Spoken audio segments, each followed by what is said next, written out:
Ladies and gentlemen, we have the biggest news in the last year of mainstream media propaganda with no proof that Donald Trump is a Russian agent. This is incredible. More and more Democrats like Dennis Kucinich, who are actually respectable, I don't agree with their politics, but they're not evil people, have come out and said the deep state's trying to take Trump out. Colonel Schaefer has said it. Jonathan Turley, a constitutional lawyer and big Democrat, big liberal, is saying this is totally criminal. This is dangerous. Even if you believe Comey's supposed memo, this is not obstruction of justice. What is obstruction of justice is what Comey's done. That's the big breaking news. Any way you look at what I'm about to break here, this has been blurbed a few times online. It's got no attention. One of our producers, Matt, brought it to my attention. It is incredible. We've been scrambling this morning, just looking at this over and over again and looking at the dates. This is incontrovertible. This is open and shut on Comey. Either the memo's fake and whoever released it from the FBI is lying, or the media's lying and it doesn't exist, and the FBI hasn't come out and said that that's a lie, and the FBI is letting this fake leak come out with totally made-up bogus info. That wouldn't be the first time. It's happened multiple times just this week so far with the whole Russia intel claim that wasn't true about laptop bombs. So listen to me carefully. Here's the big news. James Comey, I'm going to play the clip in a moment, in the Senate Judiciary Committee on May 3rd, that's months after the supposed February meeting with the president and the February phone calls where they had just dismissed Flynn. And he said, reportedly, gee, I hope you can see your way to not keep this going. Trump says he never said that. And Trump said, watch out, I've got tapes. And it just broke. Kit Daniels, Infowars.com, breaking. Comey caught committing perjury to Congress? Question mark. Comey's February memo contradicts May 3rd Senate testimony. And I would just say Comey's reported February memo, because he hadn't denied it. In fact, he pretty much says he's done it.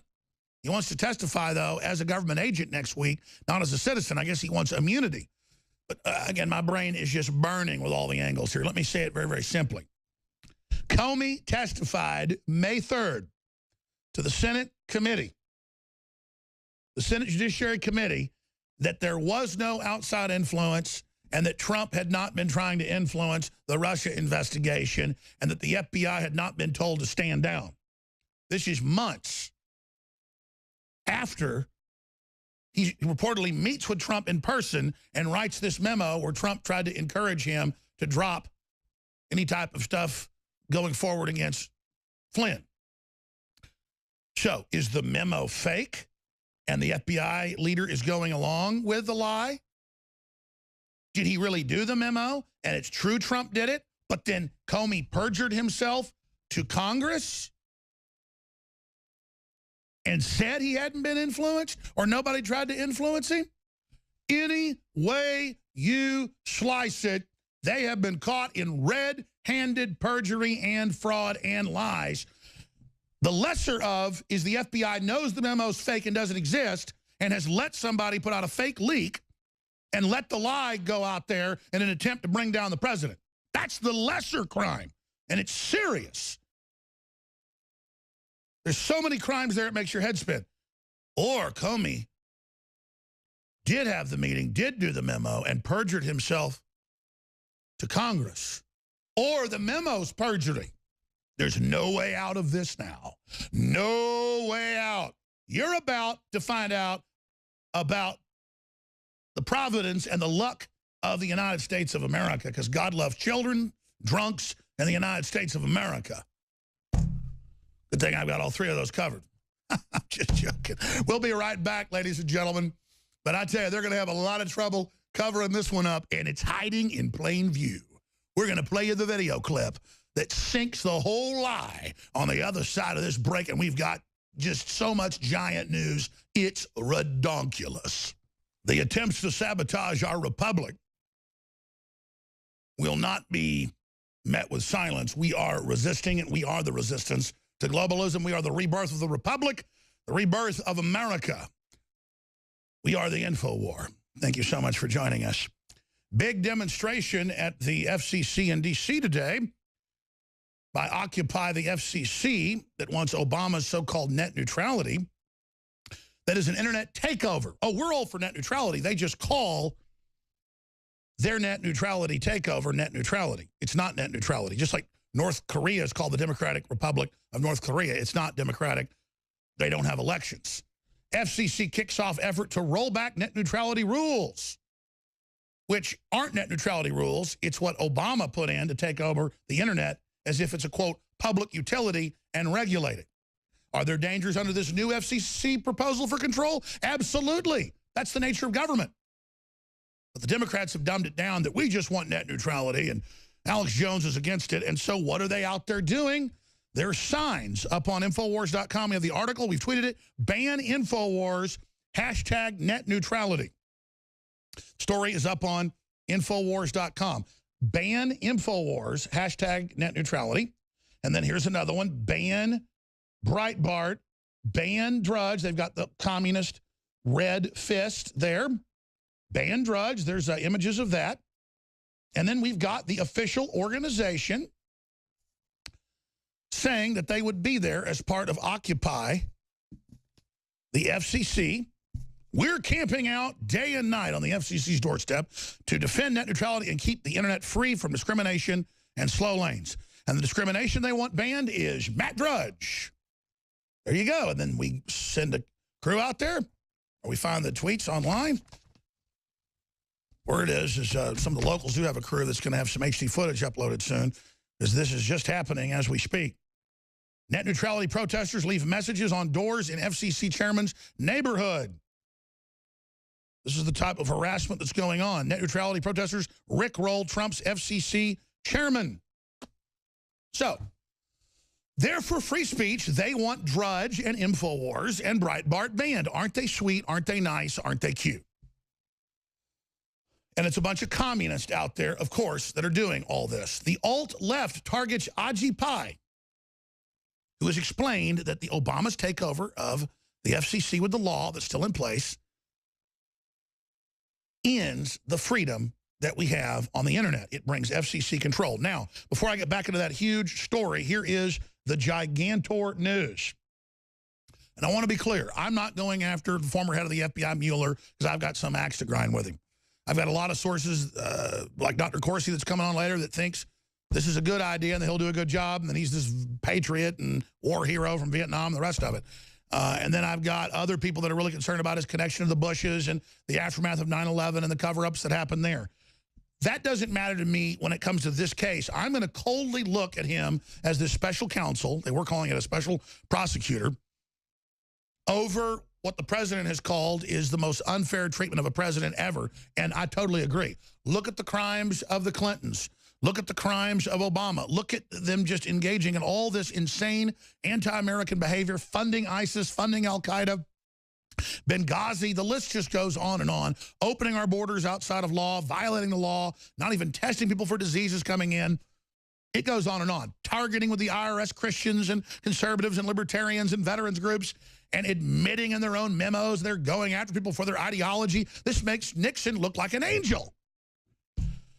And I don't defend some of the stuff Nixon did. But on a Richter scale, it's like a 0.000, point whatever. It doesn't even show up. And with Obama, it was like a 9 on the Richter scale.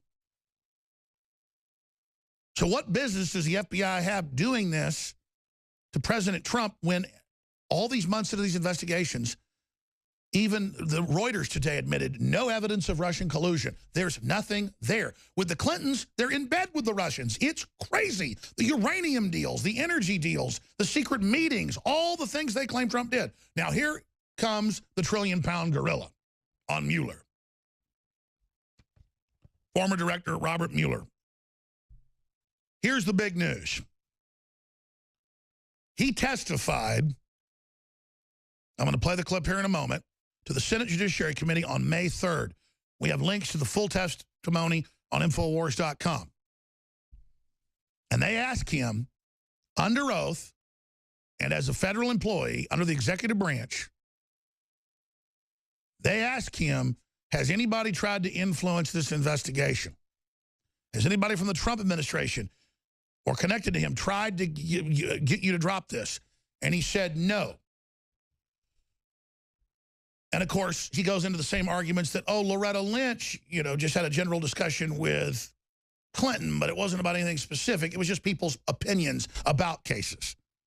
Well, see, that's the issue. Trump, if he really did say this in the memo, is saying, well, I hope you can see it through, you know, in your work that he hadn't done anything, because I don't think he's done anything. I think he's a good guy. And then Comey says, yeah, he is a good guy. Plus, the president, with his executive power, could order him not to. He can release any intelligence he wants. He's not above the law, though. He's got to be executing it for the Constitution, for the Republic, for the people, under his duly sworn powers. Then if Congress thinks he's gone too far, they have to move with the investigation. They have to vote for the investigation in the House and have the investigation in the Senate. That's the impeachment process. But Jonathan Turley and other top Democrat lawyers have come out and said, listen, we don't particularly like some of his politics, but the deep state's after him. And even if this memo's real, this is not obstruction of justice by any means. And Turley, there's an article on Infowars.com, runs through all of it. So we've got former Black Ops commander coming out saying that deep state's coming after Trump, trying to overthrow him. The president's at war. The country's in a civil war. We've got Kucinich coming out saying the deep state's trying to destroy Trump. We got Dana Bash bragging on CNN saying, quote, this is the deep state. You know how to get back, even if you're the president. You've got Chucky Schumer saying the same thing. So these people admit they're trying to bring the president down for political power. They're trying to hijack the country. They're trying to ignore our election. They're trying to overthrow an elected president. They admit it. They call themselves the resistance. I'm the resistance to the globalists hijacking our country, not to our own government. But see, they are because they're the outside power, everything they claim Trump is. But they're the well-organized globalist EU, NWO banking power, the TPP, the IMF, the World Bank, everything Trump's pulling us out of. So, the big news here, any way you slice this, Comey, and I'm about to play the clip, says there was not outside influence trying to make us obstruct justice. Then this memo gets released or leaked, not even the specifics of it, not even all the details, but the basics. We don't know if that memo is even real, but the FBI isn't saying it's false. There's no discussion of how it's a criminal leak as usual. So either it's a fake memo and the media's cooked this up and the deep state and the liberal FBI segments have done this and that's a fraud, or Comey perjured himself to Congress on May 3rd by saying Trump didn't try to obstruct justice in his view. Or the memo is made up and Comey did it, and then he told the truth in front of Congress under oath. I mean, any way you look at it, they're lying. Any way you look at it, the FBI, the mainstream media, the corporate media, they've all gone along with this memo probably being real and that Comey really did this and he's ready to testify to Congress. They've not been denying it. They just don't want to go to jail for leaking it. So did Comey cook this up? Did he exaggerate in his notes? Did he lie to Congress? Any way you look at it, it's a fraud. Any way you look at it, it's a lie. Now, Comey may not be guilty of this, but somebody is. I ask, is he guilty of perjury? Well, through this leaked memo, with no provenance or where it came from, and without the full details, Comey right now is hanging his butt out there if he doesn't come out and clarify this, and is entering perjury, is entering deception, any way you look at it, against the Congress, against the American people, against the president, and against this republic. We're going to have some constitutional experts on later in the day and see if they can find fault with what I've said, but I don't think you can. Because he tells them May 3rd, months after he writes this memo, after he met with the president, that night he wrote it, he said, they say, because he was so shocked by it. But Comey doesn't say it, his surrogates say it. And then a few months later, he tells Congress, no, he didn't see any attempts to influence it or obstruction of justice. So which one is it? And remember, they said, oh, we've been spying on Trump. We know he's talking to the Russians. We know he's selling people out. We know he's doing bad stuff. And then Trump calls them and says, well, that's an illegal leak. And they go, we never said we were wiretapping you. We never said we were listening to you. And you're like, wait a minute, you've been all over the newspapers and TV saying it. Oh, no, we haven't. You're crazy. So this is a circular logic they've been involved in the whole time, where they put out that they have all this surveillance, or they have these memos, or the Russians were planting listening devices, or Trump gave out classified info, or Trump got PP'd on in a hotel room. And every time it's a load of horse manure. So here is Comey, when he was director of the FBI, May 3rd, to the Judiciary Committee of the Senate. Here it is. So if the Attorney General or senior officials at the Department of Justice opposes a specific investigation, can they halt that FBI investigation? In theory, yes. Has it happened? Not in my experience, because it would be a big deal to tell the FBI to stop doing something that without an appropriate purpose. I mean, oftentimes they give us opinions that we don't see a case there, and so you ought to stop investing resources in it. But I'm talking about a situation where we were told to stop something for a political reason. That would be a very big deal. It's not happened in my experience. If we were told to stop something for a political reason, that would be a big deal, and I've not seen it in my experience. But now we got this ghost memo, and they're calling for the impeachment of the president. Now, the FBI, under federal law, if they have a memo or one of these reports filed by one of their agents or one of their directors, has a digital trace number. And, of course, the FBI just keeps hanging out there, letting the rumor float around that the president said, hey, I politically want you to shut this down. Which if people know Trump, they say he wouldn't say. A lot of members of Congress are saying they don't buy this. A lot of Democrats are saying they don't buy it. But it doesn't matter, because it's all part of the steady stream of lies.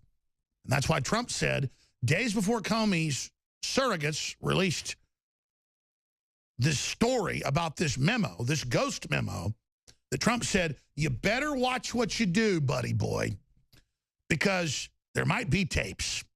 And you know there's tapes in the White House. And you know there's tapes in the telephone conversations. So with Trump, they've got somebody ready to fight back. And the word is most of the FBI does not like the corrupt leadership that protected the Clintons and Obama. And Comey was a big part of that. He was involved in the big bank that was involved, HSBC, and all the money laundering. I mean, it's just incredible. He's got that Leave It to Beaver act going on, but he's really Eddie Haskell. And, you know, gee, Mrs. Cleaver, sorry, we're going to let all these Islamicists in. Oh, gee, sorry about the Arab Spring. Oh, gee, sorry about Obama ordering the borders open. We did nothing. Oh, sorry, gee, about Bill Clinton and stealing all the money from the Haitian refugees, or all the pedophilia going on. No, oh, gee, Mrs. Cleaver, sorry, we can't do that. Now, here comes Mueller, who doesn't have that much baggage, but still involve the deep state. We got Dr. Corsi joining us. He seems to think this is a good move that was done by the Deputy Attorney General to change the subject off these diversions. But the problem is Trump's going around saying he doesn't like it, and it's a witch hunt, and that this has never happened to a president that hadn't done anything like him. And why didn't this happen to the Clintons or Obama? And he's absolutely right. So with Trump, you're really getting a very truthful guy who is very upset. It's normal to meet with high-level Russians when you're the main person running for president and the nominee. And Kushner did meet with the ambassador. That ambassador's at those dinners and events. The Attorney General had to recuse himself because he had 2 meetings as a senator in the year previous with the Russian minister, the Russian ambassador. That's totally normal. In fact, it came out that Pelosi had something like 30 that year previous during the campaign, and that Sessions had only had 2 or 3. Because the guy goes around asking for things. That's what an ambassador does. And when you're on these committees, you get visits from them. But they're acting like now the president has them to the White House. It's bad. And they're also acting like if Trump goes and meets Putin, which he should have already done, he needs to go at this. He needs to go meet with Putin, laugh about it, make a joke about it, because it is a joke. But more importantly, he needs to change the subject onto the fact that Comey is the one, through his surrogates, that either put out a fake memo or he's letting people make up memos that don't exist completely, and the whole story's just made up. Either the memo's fake or the whole memo story is made up, and Comey's just letting that hang out there as a lie, but he didn't do it, or he perjured himself to Congress. Those are the three things. The memo's either fake, and the media and the FBI and the deep state, the Democrats and Republican establishment are going along with it. That's one. Or the memo itself is real, but it's fake. Or the memo is real and it really happened. I guess there's four things. Or he perjured himself to Congress. I mean, there are the different possibilities. They cannot cook up anymore. So, either Trump didn't ever say this and Comey told the truth there and the memo doesn't exist, or the memo exists and it's fake and Comey's lying either in the memo or on the stand. He's contradicted himself. Let's play the clip one more time. It's up on Infowars.com right now. Here it is. So if the Attorney General or senior officials at the Department of Justice opposes a specific investigation, can they halt that FBI investigation? In theory, yes. Has it happened? Not in my experience, because it would be a big deal to tell the FBI to stop doing something that without an appropriate purpose. I mean, we're oftentimes, they give us opinions that we don't see a case there, and so you ought to stop investing resources in it. But I'm talking about a situation where we were told to stop something for a political reason. That would be a very big deal. It's not happened in my experience. That's just incredible, isn't it? Good luck, Comey, getting out of that one, buddy. Good luck. Bill Clinton got Trump elected because he was dumb enough to go on that airplane. Then Comey had to come out and at least tell part of the truth to have any credibility at the FBI. And that was the beginning of the end, though, wasn't it, Comey? Because we've caught your tail in a rat trap. During the break, I was working on a tweet, but ran out of time running back here on air. We have to add the link into it before we send it out. That has ongoing updates concerning Comeygate and his perjury that is becoming more and more evident. We have Chucky Schumer 2 days ago, one of the most brazen, arrogant people that I've ever seen in my life, a literal cartoon villain, hopping around saying, you know, impeach Trump, having his surrogates push for it, just a red terror of control and anti-Americanism. We've got him up there praising the Comey memo, that it's real and it's true. And he's on those different important committees that have oversight. He's the ranking Democrat now in the Senate. And he's running around praising the Comey memo. Because, see, oh, they're saying it's real. They're saying Comey really did it. He's ready to testify, but only with immunity. Remember when Flynn wanted immunity? He was the biggest criminal ever. But when Comey wants it, it's no big deal. He wants to testify as a FBI agent, as the director, not as a citizen. And he's now been caught on May 3rd saying no one tried to influence the FBI, that would be a big deal. Schumer challenges Trump. If Comey memo is wrong, prove it. He wants the tapes the president has. Well, that's a separation of powers between the legislative and the executive, and you know that, don't you, you little tyrant? Wicked witch of D.C. We're going to play that clip and then play the Comey clip again. If you just joined us, Kit Daniels has the big breaking news on Infowars.com, hiding in plain view, May 3rd, Senate Judiciary Committee. The full testimony's up there. The full transcript on Infowars.com will show you Kit Daniels' article. It's red-linked on Infowars.com right now. Breaking, Comey caught committing perjury to Congress? Question mark. Comey's May 3rd Senate testimony contradicts reported February memo.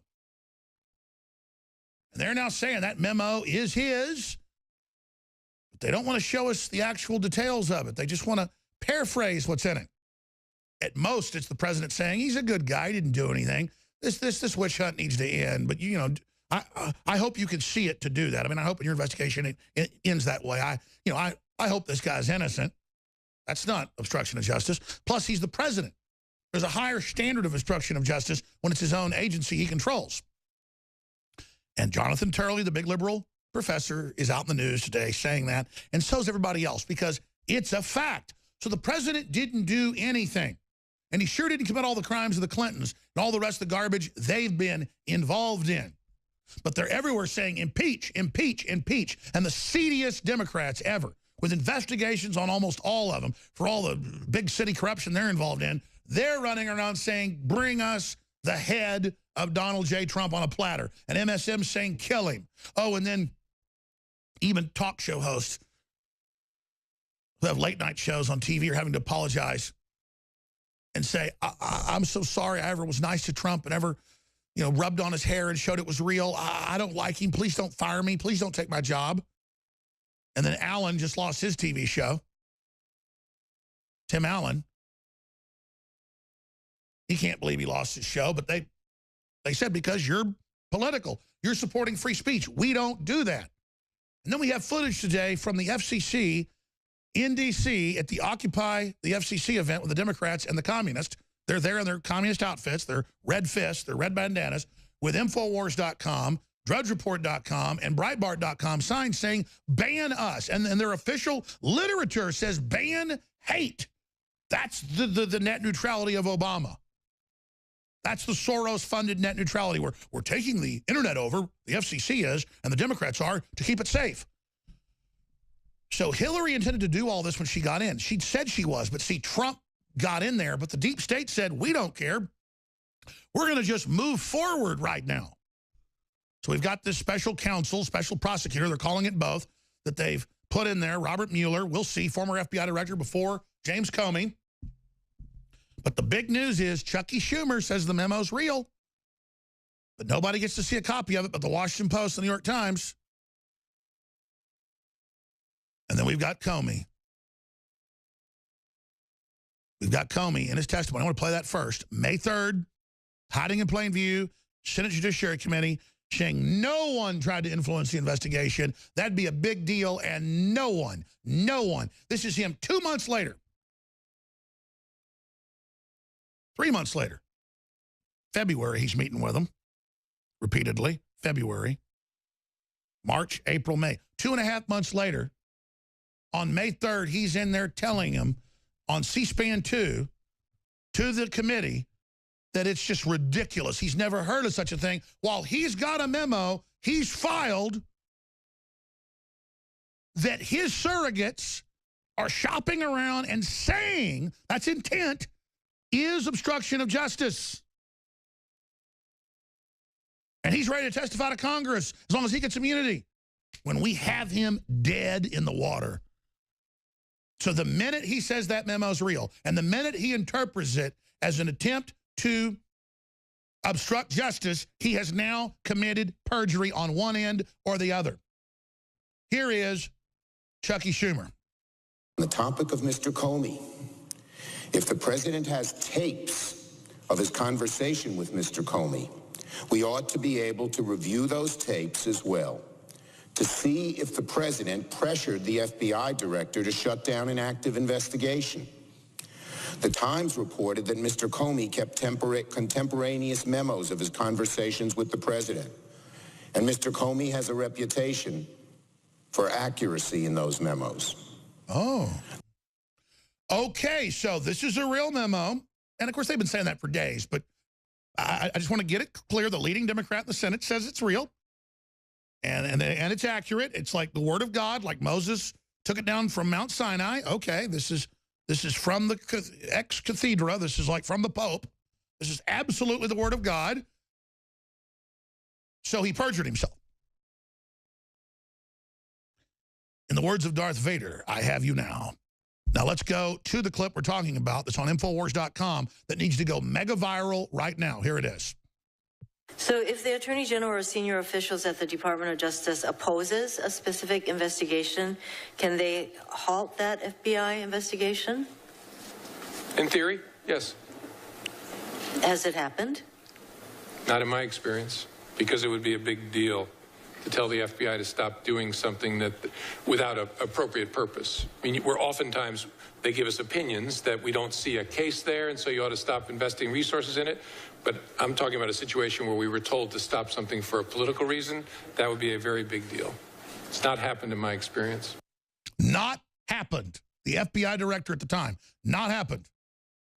And again, it's on Infowars. We're also going to tweet it out on my regular Real Alex Jones. Former FBI director has perjured himself. That is absolutely critical. I have tweeted this at Real Donald Trump. At Real Donald Trump bombshell. Comey caught perjuring himself to Congress, contradicts own memo. No one trying to block Russia investigation. May 3rd, 2.5 months after the personal meeting where he puts out this memo saying it. Caught red-handed, perjuring himself to Congress, perjuring himself to Congress, perjuring himself to Congress, perjuring himself, caught perjuring. Ladies and gentlemen, we need this. This just went out. This needs 10,000 retweets. And I know I came to Twitter late. I never really promote Twitter. I'm trying to do it more. Paul Watson has a huge following. He has more impressions than the BBC does. I need to call Paul and ask him to retweet this. Everyone needs to retweet the tweet at Real Alex Jones right now, at Donald Trump, and at the FBI, and at local radio stations, and everybody you know. We need to get a red siren on Drudge Report about this. I never asked Drudge to do that. Or somebody else can write the story. I don't even want the credit. I just want to defeat this, ladies and gentlemen, because this is such a big deal. Now, joining us to talk about a battle plan to strike back against this, defeating the deep state, mainstream media planning coup d'etat, counterintelligence, step 1, change the subject. Colonel Schaefer's come out and said the same thing's happening. Dennis Kucinich has come out and said the same thing. This is mainline. This is happening. Dana Bash admits that's the plan, but she's pushing it like it's a good thing. Trump comes out and says it's so unfair. Trump claims no politician in history has been treated worse in commencement speech. He's absolutely right. And then now we have Comey saying there was no effort to halt the investigation 2 months after he puts out an internal memo saying the opposite, reportedly. Wow. The arrogance, the stupidity. I guess he thought he'd never need to use that fake memo. That was just some kind of little weird insurance policy Comey, cooked up, famous FBI tactic. Well, FBI is getting caught in its own tactics. And again, most of the FBI is not bad people. A lot of them are listeners. They've helped us with good intel on stuff. They can't stand Comey. And Comey is really getting caught up in this because we know with these special prosecutors, they never get you for what they claim they were going after. It's always something else somebody else did. So that's why Trump is upset about the new special investigator or special counsel, special prosecutor. I've heard all 3 names. Because he knows he's done nothing wrong. And he's saying, why not the Clintons? Why not Obama? Why me? But then folks like Corsi have told me privately, no, this changes the subject. There's nothing there. And now it takes it away from the Democrats, so they can't make it political.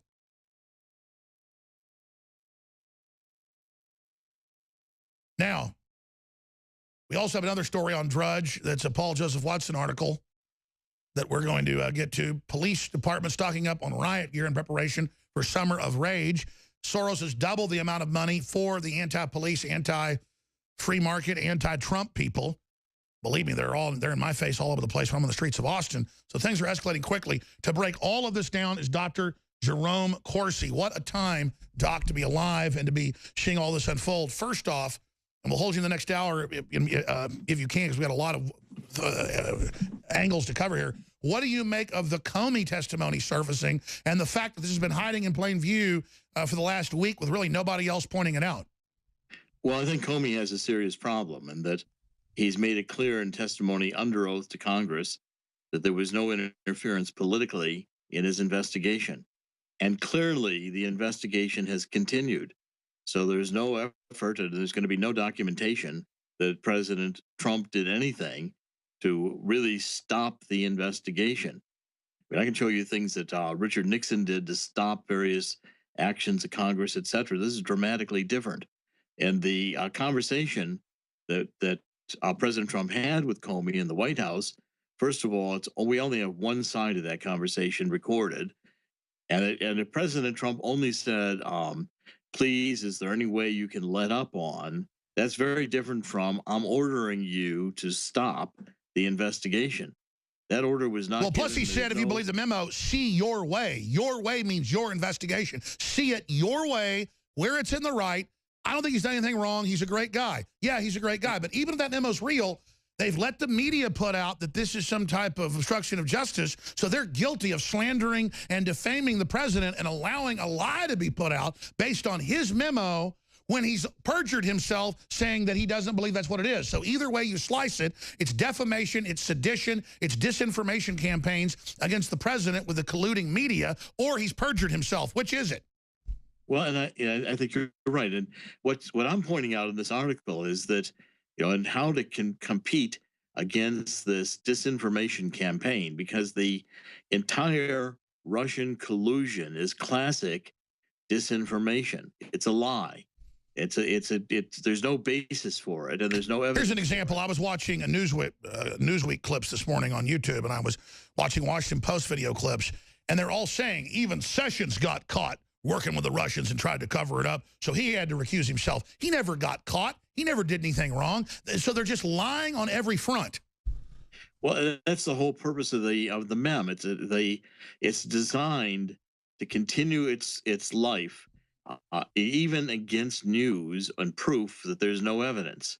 Now, the first article that I wrote made the point that you do not beat a propaganda campaign, this kind of misinformation, by truth. In other words, proof that there's no evidence is not going to stop the Democrats from saying, oh, but we might find evidence. We're going to investigate, keeping it alive. Now, by appointing a special counselor, different than special prosecutor, limited powers, special counsel, is that all these questions now have to be referred into the Justice Department. So that's more fake news when the media kept calling it a special prosecutor. It's not a special prosecutor. It's a special counselor. A very different distinction. Mueller's authorities do not include prosecution. It's advisory. It includes investigation only. He's there to counsel the Department of Justice as to what he finds, and he might be able to call a grand jury, but that's different from prosecuting. If it's going to be prosecuted, that's up to the Department of Justice, not up to Mueller. Now, Mueller, in doing this, this puts the propaganda issue is now in a proper jurisdiction where truth does matter. And Mueller is going to be able to distinguish between conversations that were held in the normal course of business and collusion. Collusion is going to be very hard to prove. Sure, because they spent it. I mean, take Sessions. He met in the year before during the campaign, but not as a part of the campaign, with the Russian ambassador to the United States. Totally normal. Pelosi met 30-plus times the same year. Said she didn't, but got caught on her own records and on video doing it. But that's normal. And, of course, Sessions went, I didn't lie. Of course, I met with him on the Intelligence Committee, but I didn't, or the Armed Services Committee, but I didn't meet with him on the campaign trail in that capacity. It's a different hat. But then the media plays games with that. Mueller will be tied to what the law is and the legal specifics, not just this overblown MSM lie. Yeah, because, see, now the innuendo, which in the court of public opinion would have kept the propaganda memo alive, to Mueller is going to be inconsequential, because Mueller will distinguish based upon law that in the order course of business, Nancy Pelosi, many others met with the Russian ambassador. It's no crime to meet with the Russian ambassador. But the crime here would have to constitute some very strict standards of proof. In other words, that there was a plan that was perpetrated to somehow or other influence the government for money or other goods. Yeah, you'd have to be selling the country out somehow, not meeting with the Russian ambassador. That doesn't mean anything.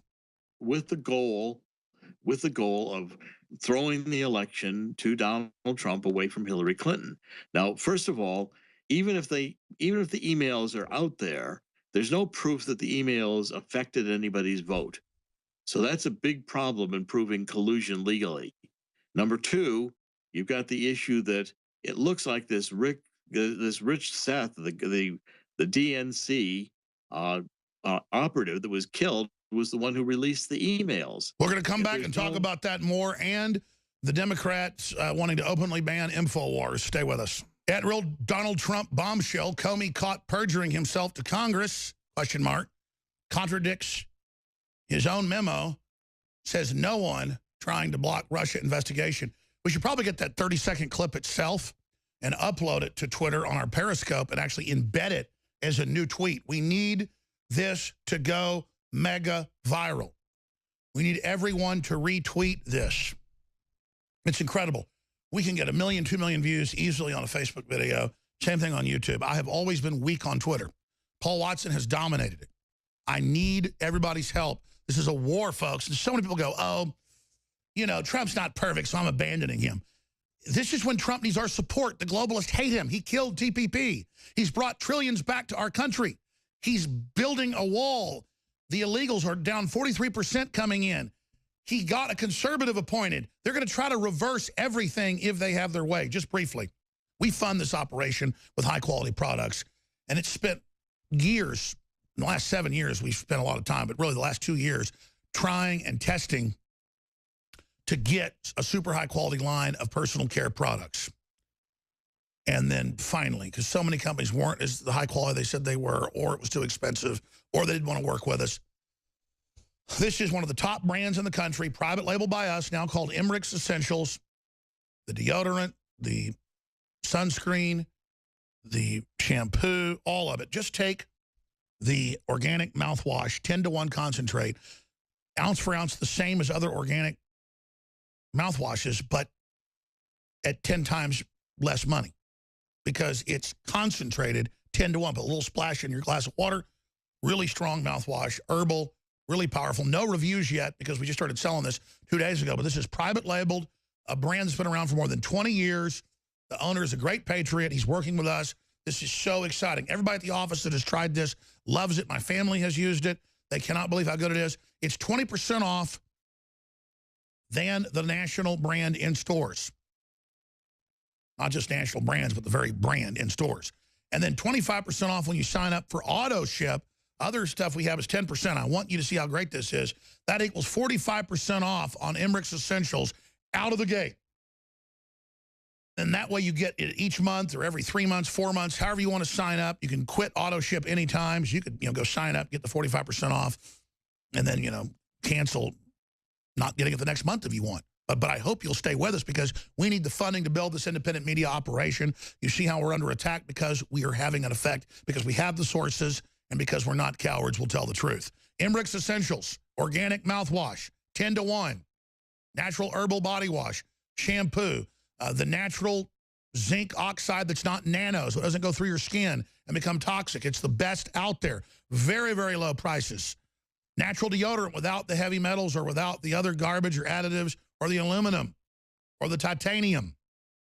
It's all there. InfoWarsLife.com or 888-253-3139. And we're selling Trump is My President new navy blue shirts at cost, even though the Trump shirts have gotten popular again as people see he's embattled and they see him firing Comey. We're selling them at cost to flood the streets with them, to stand up against the anti-free speech garbage, you name it.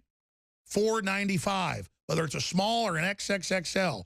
Quite frankly, that's below cost because an XXXL costs like $6. The average shirt costs like $4.50. So again, that's at cost, InfoWarsStore.com or 888-253-3139. 3 different variants. Trump is My President, Trump Pence 2020, Keeping America Great Again with InfoWars.com on the back and the right shoulder. All right, whatever you do, spread the article, spread the videos, because when we come back for the next 10, 15 minutes, I'm going to try to give our guests the floor to roll out the battle plan to strike back against this disinfo campaign by Deep State. It's all coming up in the second hour. Please spread the word. It's an info war. Please retweet. Please retweet that tweet we put out at Trump so he knows about the perjury. We have Comey if you move. We just tweeted this out about 20 minutes ago. It's got 758 retweets. It needs 10,000. You're doing a great job, folks. At Real Donald Trump tweeted at him, bombshell, Comey caught perjuring himself to Congress, contradicts own memo. No one trying to block Russia investigation. This proves everything Trump has said. This is so massive. Bombshell, Comey caught perjuring himself to Congress, contradicts own memo. Everybody else is retweeting it. I want to thank General Deplorable and everybody else that's taking action. I've got Corsi in this segment, a little bit into the next. Then we've got Doug Hagman with all his great intel in the Northeast with his law enforcement sources about where this is going. But getting into the article, defeating deep state, mainstream media planning coup d'etat, counterintelligence step 1, change the subject. What's amazing is the Democrats and others admit they're lying and trying to overthrow Trump. They know this is targeting dumbed down people. So how do we get around that? The truth doesn't seem to work against it. So what do we do, Dr. Corsi? Well, this is the point. I'm laying out a strategy, which, is a technical counterintelligence strategy as to how you beat a propaganda campaign that's aimed at you, propaganda campaign aimed at Trump on Russian collusion. And I'm saying the first thing is you can't beat it with facts. By proving that there's no evidence doesn't stop the propaganda campaign. Now, changing the subject does. And the first step, appointing a special counselor who has to get to the next step to become a prosecutor, still has to establish even that a crime was committed. And I sent you the authorizing jurisdiction. He can look at even any matters that arise from the investigation, like maybe it was others who were actually colluding with the Russians, including Hillary Clinton and Podesta. But this changes the subject because now any new information. Oh, that's the headline. Now I get what you were trying to tell me last night and this morning. I was being dense. Mueller can investigate anybody, and this is actually what Trump's been wanting, so maybe Trump shouldn't get so upset because now they really are in bed with the Russians. Well, see, the point is that the way this is written, if you look at it very carefully, it says, first of all, that they're going to investigate the Russian government and individuals associated with the campaign of President Trump. And number two, any matters that arose or may arise directly from the investigation, such as that it was Hillary Clinton and Podesta that were coordinating. And these are the kinds of issues, or that it was Seth Rich, the guy who was killed, the DNC, who may have handed over the 44,000 emails to Podesta. All that under point 2 is within the subject matter of what the special counselor, or look at the top, it's special counselor. It's not special prosecutor. It says in C, a special counselor believes it's necessary and appropriate. He may then proceed to prosecute, but the authority to prosecute is not yet given because there's no establishment yet of a crime.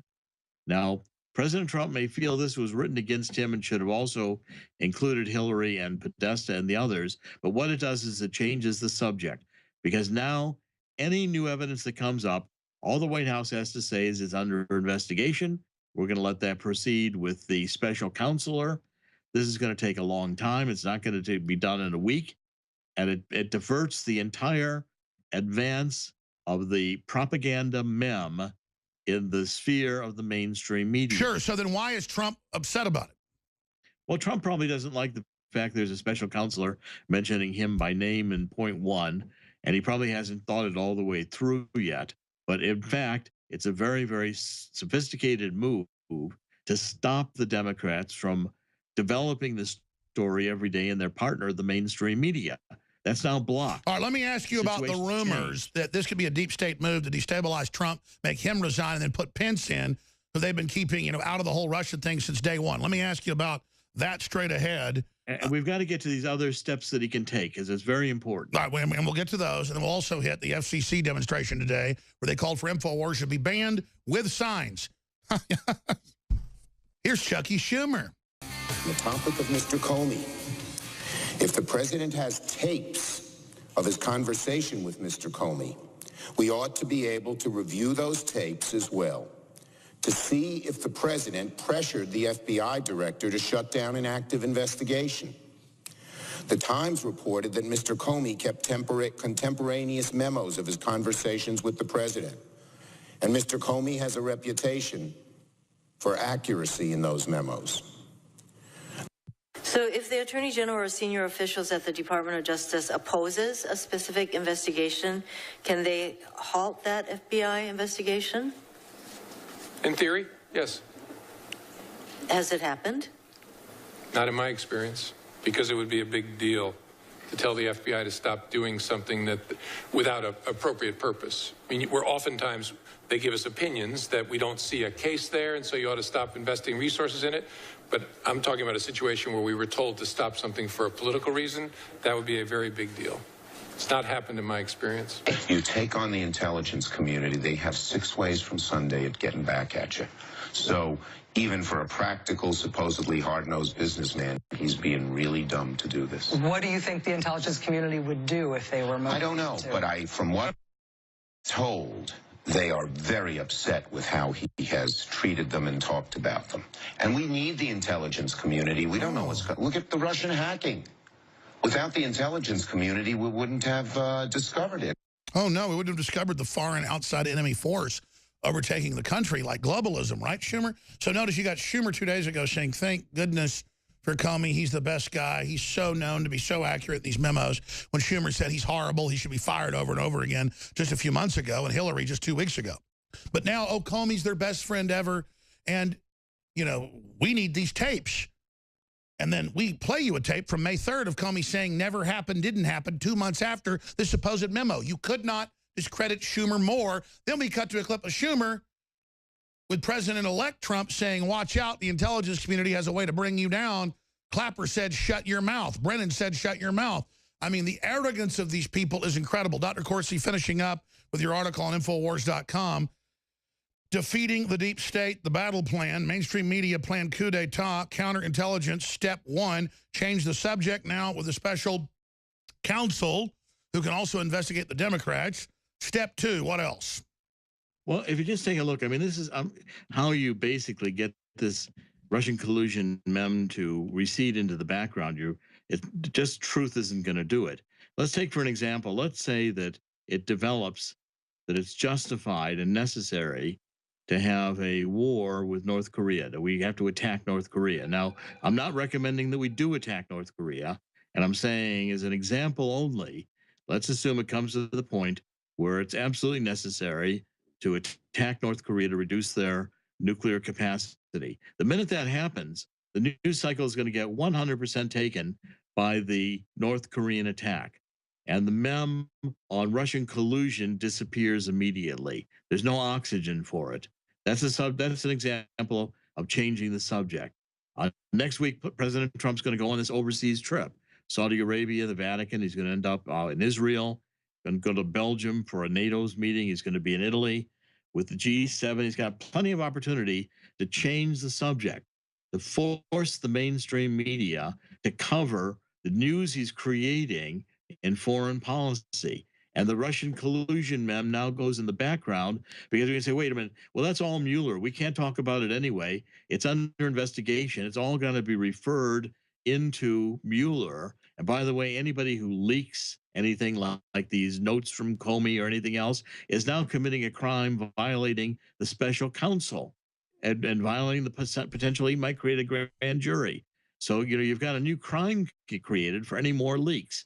All the conversation of the Russian collusion has to go in the background. Sure. Because it's now been referred to the Is that an accurate statement I've seen from MSM that Mueller's known for going after leakers? Because these are the known crimes being committed, and they're using the supposed leak to make stuff up. They're using the national security dome as a way to actually manufacture frauds that can't be pierced because they hide behind that wall. And I think this is a great example of this memo that's come out that they won't even show us, that in the time frame of 2 months after, the FBI director at the time contradicts himself. I mean, what do you think's really going on here?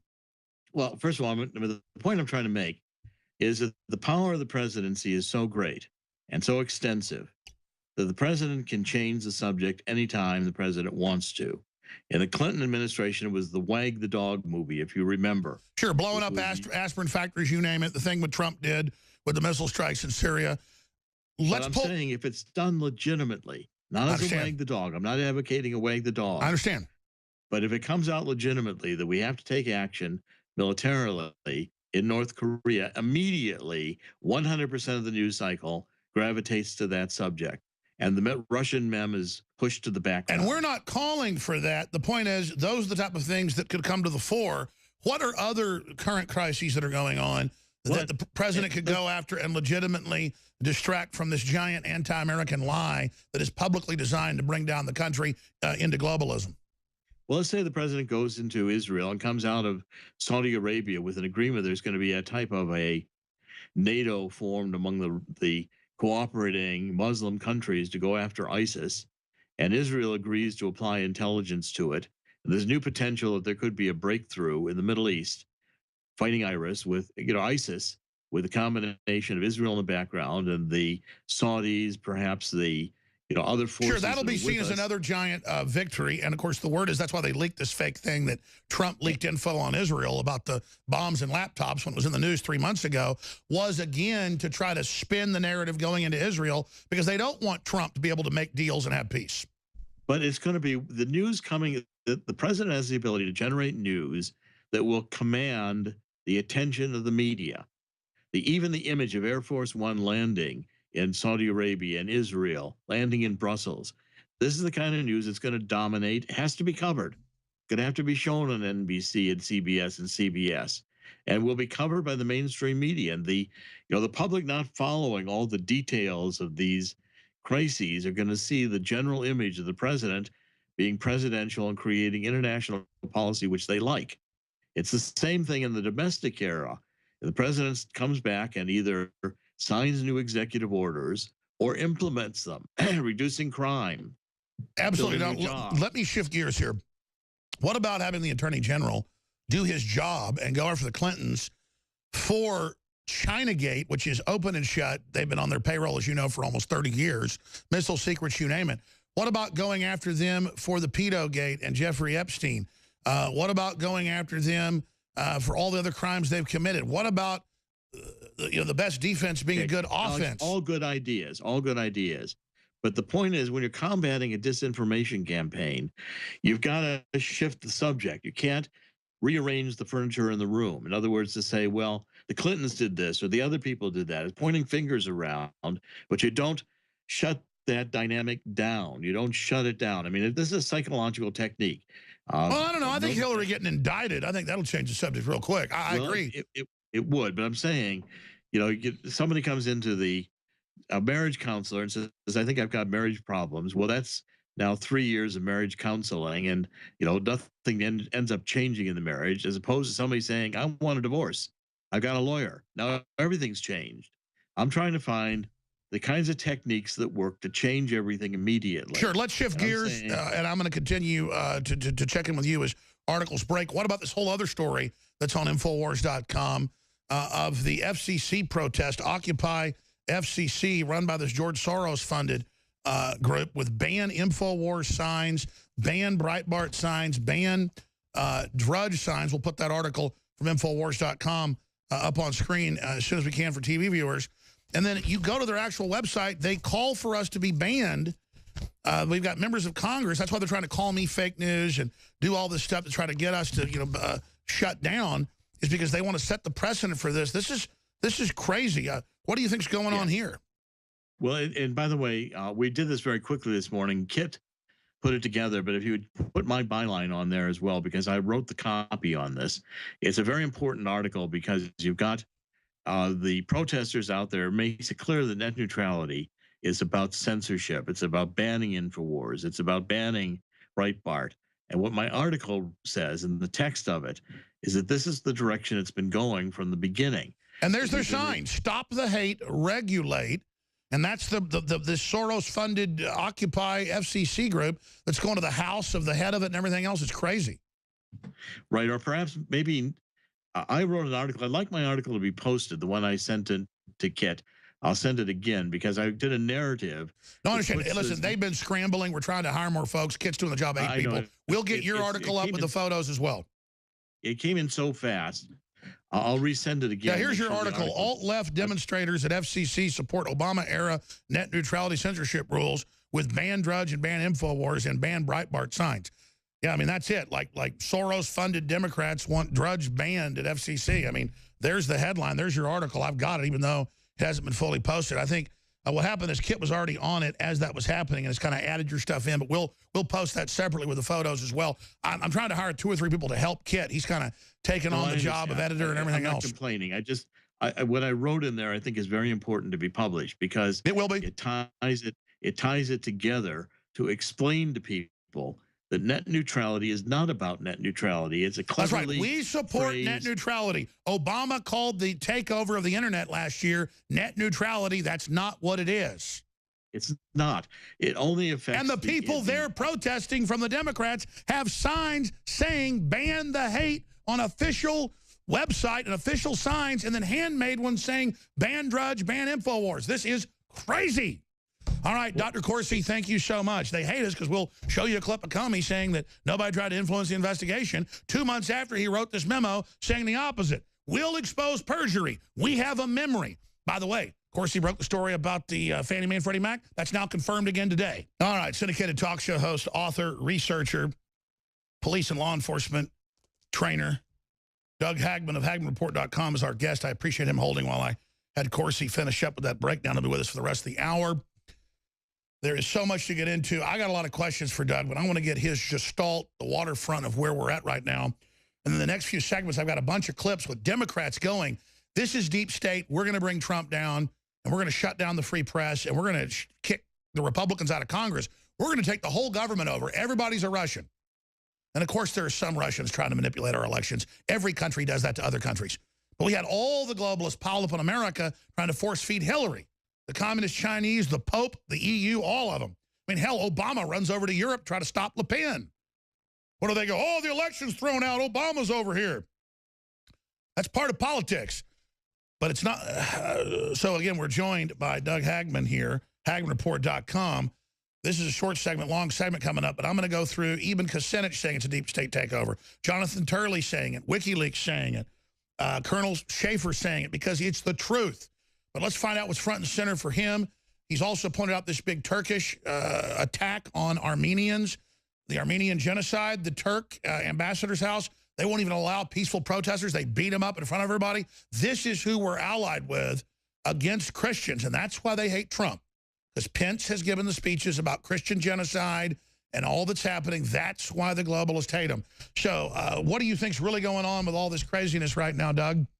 Oh, Alex, well, first of all, thanks for having me. Second of all, to continue the thought, continuation of thought with Dr. Corsi, I trace this meme of this attack against Donald Trump and his legitimacy, of course, directly to the lap of Obama as a minion of the deep state. And one thing, the clip that you showed with Charles Schumer talking there on the House or Senate floor, it would be nice if he himself would admit to being of counsel to an organization called American Oversight. It's a 501c3 corporation or 501c3 entity, nonpartisan supposedly, but it was founded by Austin Evers and Melanie Sloan. Austin Evers is a former State Department lawyer under Obama. Melanie Sloan, of course, is a former federal prosecutor, worked for Schumer himself, and of counsel there is Schumer. But that entity there, of which Schumer is part and parcel to, is the engine supplying the legal ammunition against Donald Trump via the ethics route. That's number one, of course. And of course, people have to understand that this is a war of optics indeed, as Dr. Corsi pointed out and you've pointed out. And the optics here are going to look very bad if people are solidified into just this MSNBC narrative or CBS NBC narrative. It's total lies. It is just a wall of fraud. Exactly. And speaking of lies, and this is something I've not heard anyone at all talk about, but, I take that back. I believe Hannity might have mentioned this, but I was talking with a couple of federal prosecutors here this week. If Comey, and this is so important, if FBI Director Comey, as FBI Director, had maintained contemporaneous notes, and if he did what he said he did, and that is to write down his memorandum of the conversation he had with Donald Trump, and did not take that to the Justice Department right then and there. That's obstruction. That is, again, 18 U.S.C. Section 4, misprision of felony. And as an agent of the government, it's a violation of 28 U.S.C. Section 1361, which requires a person of his position to. And so what that really tells us is this: either Comey never believed it was real obstruction of justice and is now letting them use this memo out of context to claim that that's fraud against the country and the president and a bunch of other crimes, or he did commit the obstruction of justice by not bringing it to the Justice Department and the file number. That's right. He's trying to straddle a barbed wire fence here, and he's going to have to make a decision one way or the other. Certainly, he's not going to. Well, this is bombshell. Let's talk about these prosecutors because I mean I've mentioned that, I've seen that. It is true that if he thought that was happening, he had to bring it to the Justice Department immediately, or he's basically obstructing justice. He's aiding and abetting. So what are they saying needs to happen?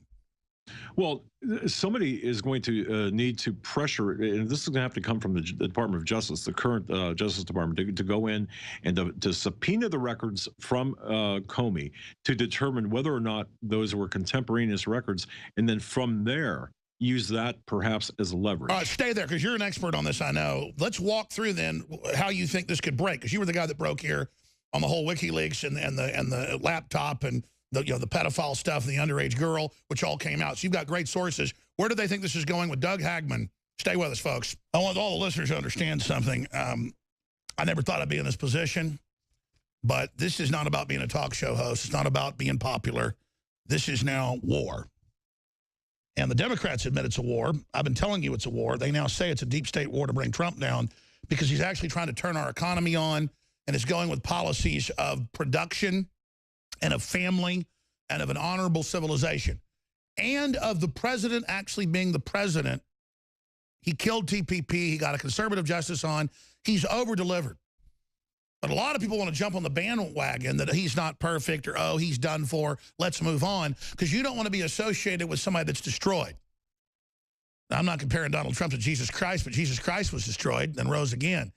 George Washington lost for 4 or 5 years and then finally won the last year. I support Trump more now that he's got a bunch of hyenas all over him. He's done some stuff I don't like, and when he does that, I'll criticize it. But they hate him because he's real and not out to get this country, and everybody should be praying for him. Comey, knowingly, got up there in Congress and said nobody tried to influence him and that no one had said that, and that was not true. 2.5 months after he wrote a memo saying Trump tried to get him to drop the investigation. Now, he lied to Congress, or the memo's a lie. He's done. You imagine if Trump had been caught doing something like this. This is baloney. And I'm so sick of people like Comey putting on that good guy act and all the rest of it. He sat there while the Clintons and Obama committed so many crimes, it's ridiculous. And we're sick of it. And look, I don't expect our government to be perfect. But to just try to have a prosperous, good, decent nation, that's the sin of the New World Order. It wants to end success. It wants to end a middle class. It wants to have a stagnant, top-down society.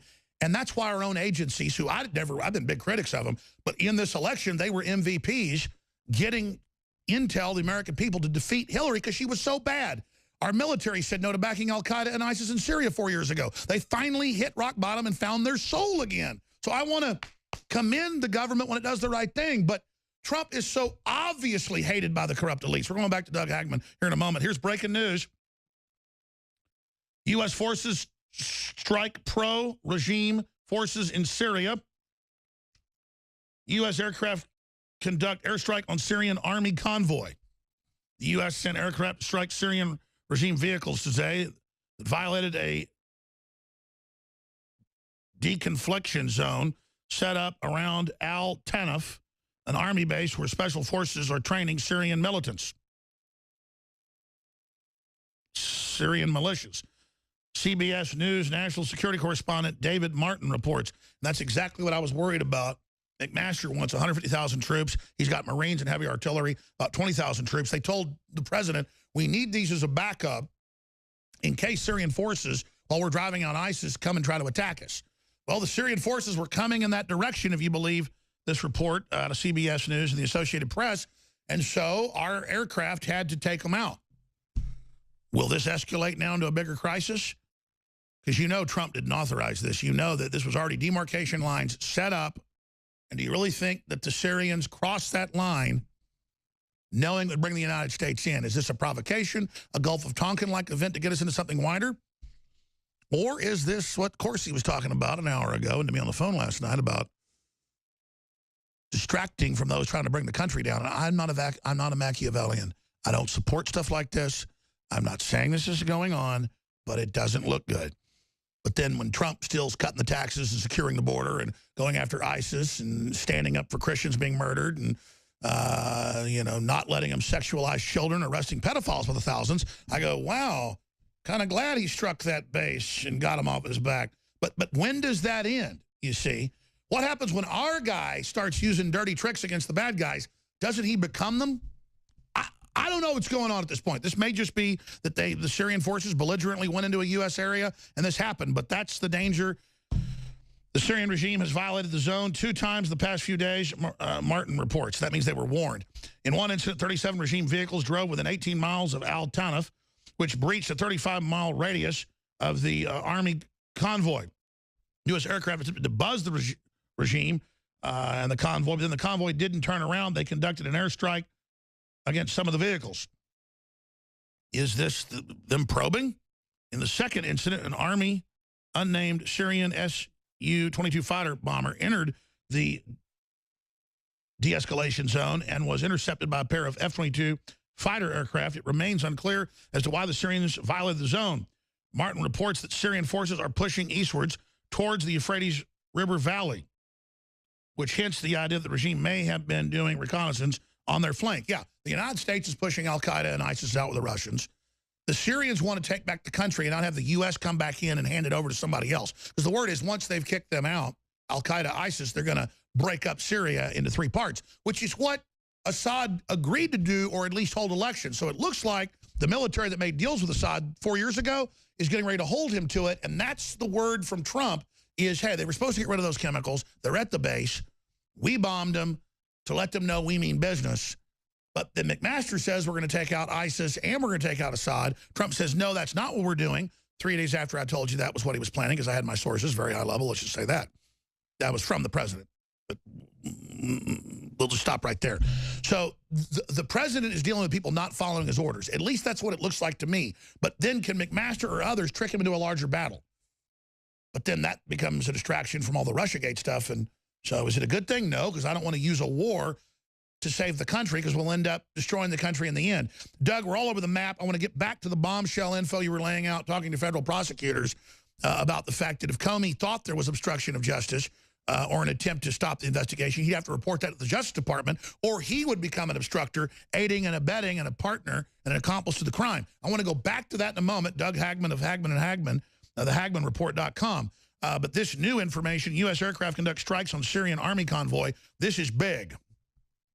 You know, and that's a win-win for the deep state, in my view, because the media, one of the enemies, of course, of the Trump administration, enemies of constitutional liberty, can say, all right, that strike is a PR move. It's a move to distract from the special counsel being appointed. Oh, they would do it to then claim it's a false flag by Trump.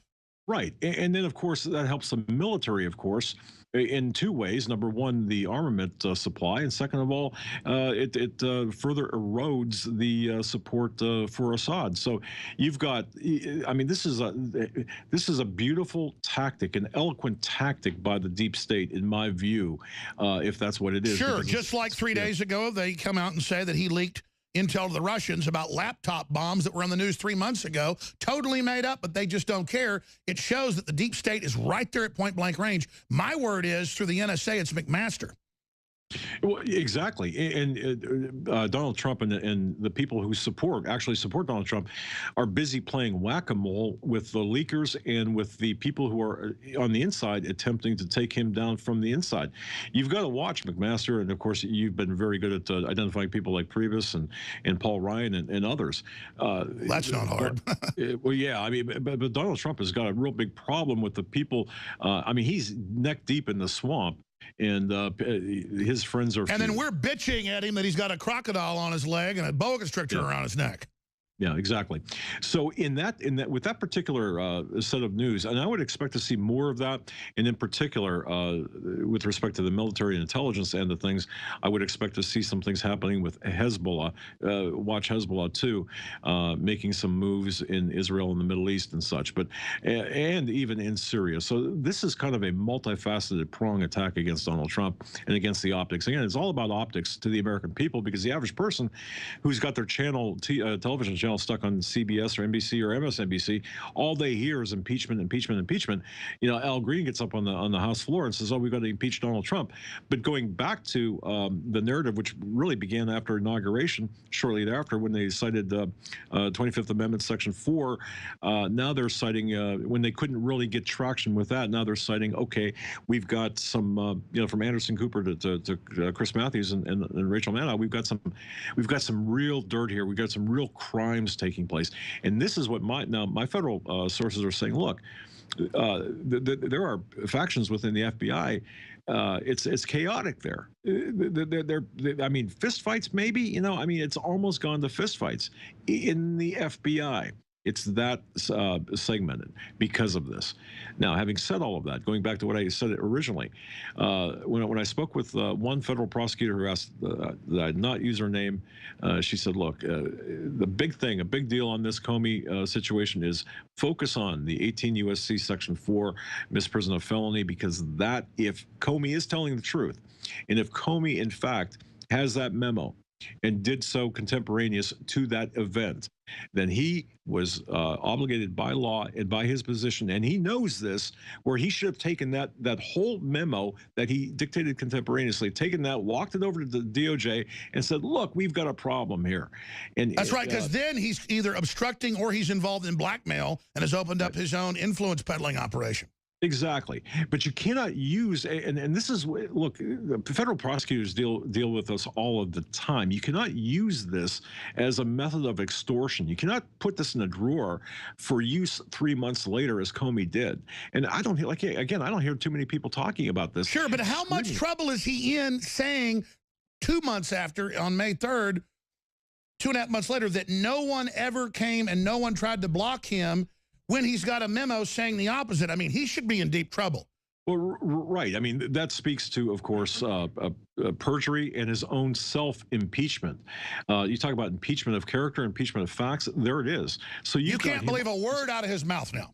No, man, not at all, not at all. And he should know, especially as the law is very clear in 28 U.S.C. Section 1361, I believe it is, where in his position, a person in his position is required to act accordingly. There's another name for that law, and it escapes me now, but it does mandate. It's failure to report criminal activity you're aware of. Right, but that by itself as well serves, as you pointed out, as obstruction of justice by Comey. So these two things, in addition to what you said earlier with Dr. Corsi and others, look, this is a fight, and we said this from the beginning, that the deep state is looking for a civil war. Misprision of felony, is that it? Misprision of felony goes to 18 U.S.C. Section 4. 28 U.S.C. 1361 is action required by any U.S. official, any court official of the United States. By law, as officers of the court are under their oath. Right, failure to execute their duty. Yeah, exactly. And depending on how big they fail or how bigly they fail, it determines what the actual damage. Probably, yeah, exactly. So you cannot have, like I said, you can't have Comey dictating this, knowing that there's a problem, putting it in a drawer and saying, you know what, I'm just going to wait until the right time to bring this out. And that's what we see him doing. And then you've got, again, Charles Schumer on the House floor, Senate floor, talking about these ethics violations and violations of law, when in fact he is part and parcel to the very organization, the 501c3 American Oversight, that works for Obama, and also tangentially for the Clintons to impeach, and I use that word not in the literal sense, but to impeach the credibility and legitimacy of Donald Trump. But this is what we have here. And at the end of the day, you look at what Soros is doing and his other minions. Total destabilization.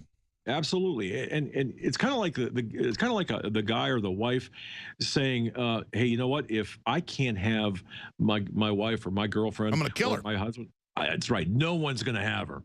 And this is what we're seeing today, because that's the mentality. It's classic insane criminality. They're openly saying kill the president. They're saying kill you, me, everybody. They're running around foaming at the mouth, lying everywhere. They're saying the president did something with no proof, when they're the ones running the country down, running the stock market down, destabilizing it, getting away with all these crimes. And it's funny, because the word is the Russia thing was going nowhere. It was made up. That's why Comey had gone to Congress and said, oh, no, nobody tried to stop me. Because they knew where this was going. They were just going to use it to try to control the president. The word is he's just been mad and said, no, my designates didn't recommend it. I did it. And you know what? It is about them not going after leaks. And it is about Russia because it's made up. And so that's what they can't stand is he's not scared. He's not hiding anything. He's totally pissed off. He didn't trust Comey. He taped him. Of course he did. And so they don't know what to do because Trump isn't intimidated and, quite frankly, gets off on this game of chicken. Trump is ready. Exactly. He's going to run them over. He hasn't done any of this. That's why he goes out in public and he goes, trillions more in the stock market, hundreds of billions in jobs, restoring the country, protecting police getting killed, taking care of veterans. You want that? I'm here. You want to go with the same scum? Go with them. Fine. Destroy me if you want to. I'm standing on this, and that's the end of it. And they don't know what to do. Well, exactly. And the other part of this, the never Trumpers, and we have to really focus on the never Trumpers and the establishment Republicans, the Ryans, the McCain, Graham, they're the fifth column. Exactly. And you know something? I'm so tired of these snot-nosed, mealy-mouthed, spineless Republican conservatives. Exactly. We wanted somebody to kill TPP, secure the border, put conservatives on. He's doing it all. And they sit around and bitch where the strong man stumbled when they're not in the arena. And that's why I back Trump when he's under attack more than ever. And I expect that if I'm going down. Exactly. And if we are in a war, if we truly believe what we're saying that we're in a war, then let's act like it. Then let's do it. But legally, of course. Through the legal systems and through. But we need to have that attitude because they're all saying it's a war. In fact, let's start playing some clips. Let's play Dana Bash saying it's a war. The deep state's getting the revenge. Then we'll play Schumer. Then we'll play Black Ops commander, CIA, you name it, great patriot.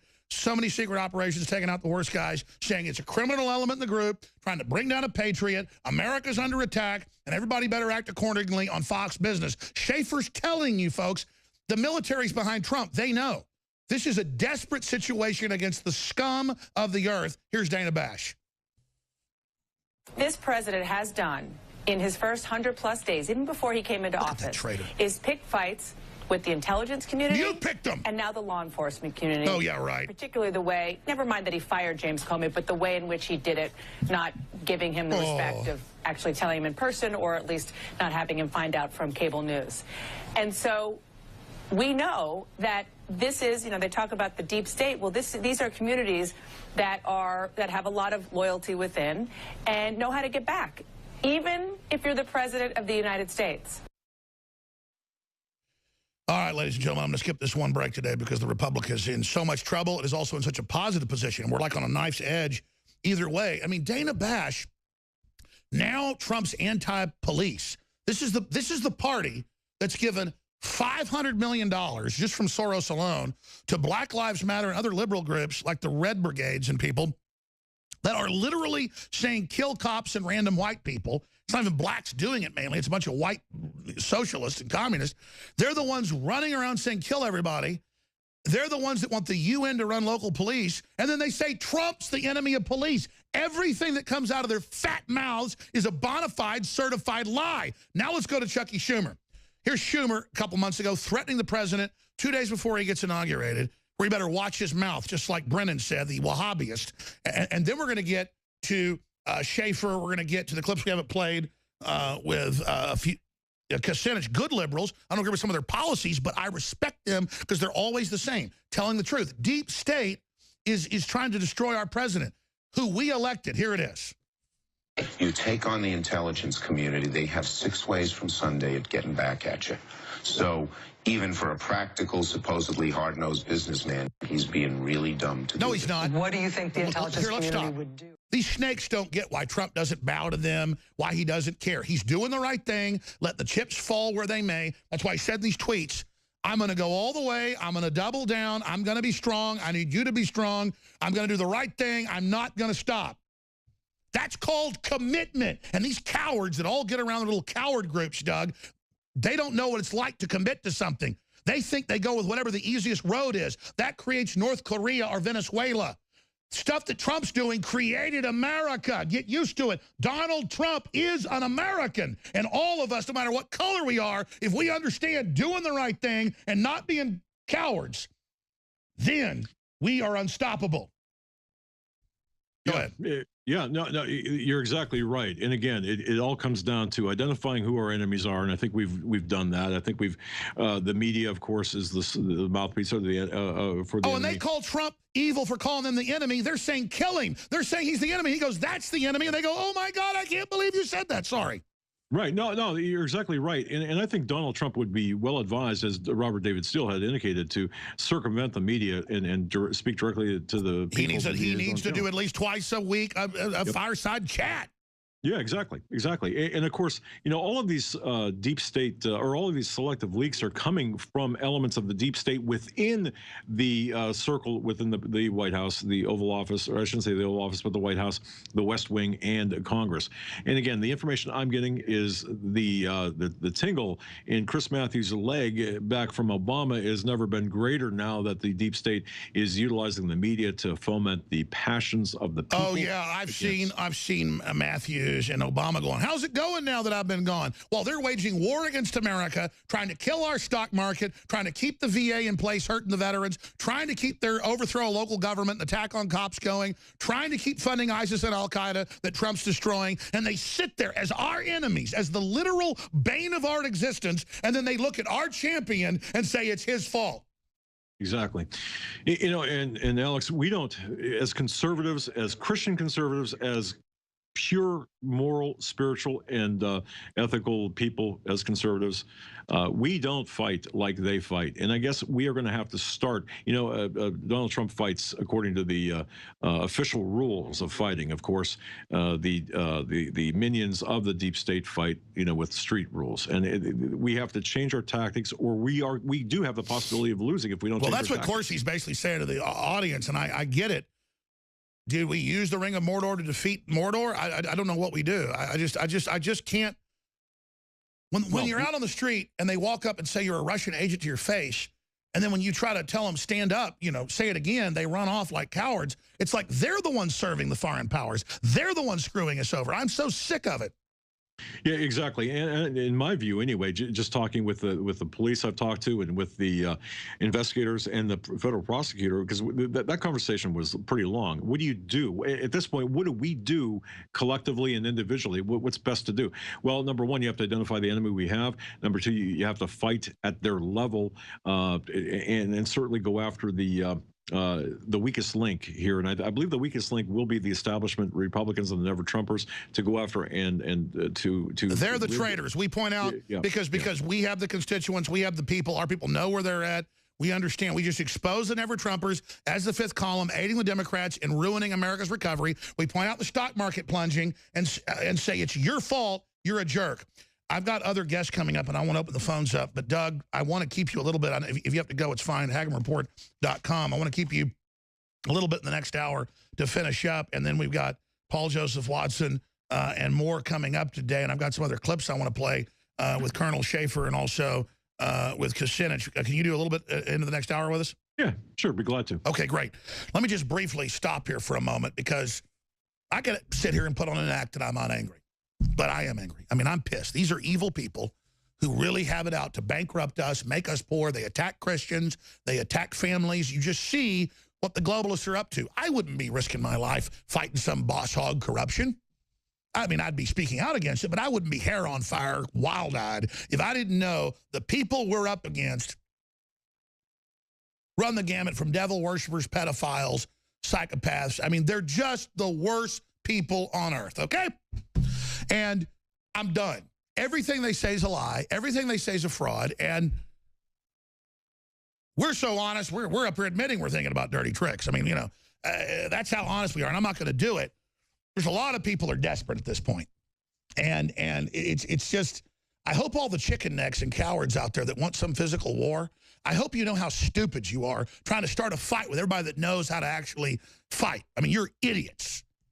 You are morons. I mean, I could take on 100 trendies, and I'm not even warrior class compared to the warrior class. I mean, you guys are so far removed from men, I don't even know what you call yourselves. Now, let's just stop right there. I need funding to prosecute a war. I, with your help and the crew, we have devastated the globalists. And we sell game-changing supplements, game-changing shirts. where you meet like-minded people. Game-changing, high-quality non-GMO heirloom seeds. High-quality non-fluoride toothpaste with colloidal silver and iodine. It's all there. InfoWarsLife.com, InfoWarsStore.com. And we've now launched Emmerich's Essentials. Now, we've got high-quality, naturally occurring zinc oxide that's not nano, so it doesn't go through your skin, the very best at a low price sunscreen. We've got great deodorant that doesn't have the heavy metals in it or the aluminum. We've got organic mouthwash 10 to 1. The bottle costs the same as a bottle the same size that's diluted 10 times to 1. It's all amazing. It's a big national brand. Everybody probably recognizes the label other than the name Emmerich's Essentials, because this great company, they just, in private labeling, they appreciate if you don't say their name because they're in stores for 20% less. We have no reviews yet, but the company itself has a lot, obviously. It's been around 20-plus years. You can get 20% off retail, and then if you do auto ship, 25% off. That way you get it each month or every 2 months, 3 months. You can sign up for wherever you want, cancel anytime.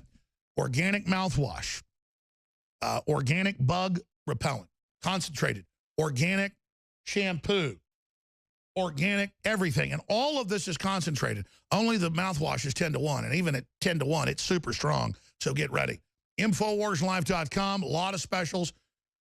You get 45% off when you sign up for auto ship with a 20% off retail. InfoWarsLife.com, InfoWarsStore.com. Free shipping on orders $50 or more. And, of course, auto ship's normally 10% off on all other items. InfoWarsStore.com, you are financing the second American Revolution. We salute you all. But Emmerich's Essentials, my middle name, not my idea, but whatever. It's fun. It's there. Thank you for making this possible. You are the InfoWar. Hour 3, straight up. If I was Pontius Pilate, I'm not comparing him to Christ. It's just a good allegory. I'd say I find no wrongdoing. Why are you going to do this? I mean, Trump is really a real guy. That's why they hate him, and that's why they're trying to bring him down, because they see him as an image of Americana returning. Big breaking news. I'll cover it in the next segment. Farage warns EU Britain could walk away from negotiations if bullying continues. And U.S. aircraft conduct airstrike on Syrian army convoy that was approaching U.S. forces. They were 18 miles away. Wow, that doesn't sound very reasonable. But okay, Doug Hagman, continue here with other big bombshells you've got. If folks just joined us, sounds like Comey's in a lot of trouble. We've got thousands of retweets on our video and article. Headline at Infowars.com by Kit Daniels. Comey caught perjuring himself to Congress, saying that Trump or no one else ever tried to influence him. 2 months after he now admits he wrote a memo claiming Trump did. Wow, this is big. Exactly, and I think people would be well advised to understand Comey was the one who refused to prosecute Hillary Clinton for the emails. Open and shut. Open and shut. Exactly. I mean, you talk about a lay-down investigation. There it is, and that should have been prosecuted. But of course, you've got the Lynch and Bill Clinton factor, the tarmac meeting and such. You've got so much exposure by Hillary's campaign people. Podesta, for example, Podesta Group lobbied Russia's largest bank, income of $900,000. For crying out loud, you've got all of this Russian connections with the Clinton Foundation, Podestas, and everyone else, Lanny Davis, for example, yet Comey has been silent or was silent on that. And, of course, now the special counsel, which is interesting because many people will, and this is something people should consider, many people will identify the special counsel as a special prosecutor, kind of synonymous, name synonymous, not quite. However, people relate to the special counsel / prosecutor as coming of age with Nixon, with Archibald Cox. Sure, but isn't it more like Ken Starr? It's actually Ulysses Grant, the first special prosecutor. It goes back that far. But the problem with the prosecutors / special counsels, and again, this is from my source, the federal prosecutors, the fact that there's always investigation drift. It can start out with sure, it starts on one subject, then moves into perjury or absconding or this. What about the other 2 congressional investigations going on? Those are still ongoing. What happens now? Well, and they should continue autonomously away from whatever Mueller might be getting into, and they have to continue unimpeded. One of the areas of concern, you and Roger Stone talked about this, and I think you did a great job covering this, of course, is the murder of Seth Rich, the person, oh, yeah, let's talk about that. We've got federal investigators, others saying they've seen the emails. Right, 44,053 emails, 17,761 email attachments, spanning from January of 2015 through May of 2016, that made it from the DNC to the WikiLeaks Assange via McFadden, and also, according to my sources, there was one other intermediary there. The fact of the matter is, this particular issue, this is at the epicenter. This Russian narrative was devised by this fake, false report of Russian hacking. There was no hacking. It was merely a transfer of data from in my professional opinion, from what I've seen, the DNC staffer Seth Rich, he took that information from the DNC, had given it via his contacts to Assange. 12 days later, the Podesta emails broke. That was, I believe it was, a month, or it might have been longer than that. But nonetheless, we saw the first batch of Podesta emails break.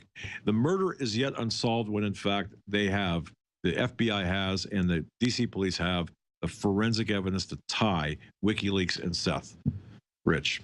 I want to get an update on the whole pedophile roundup that's happening, and then we'll let you go, my friend, and get our next guest on.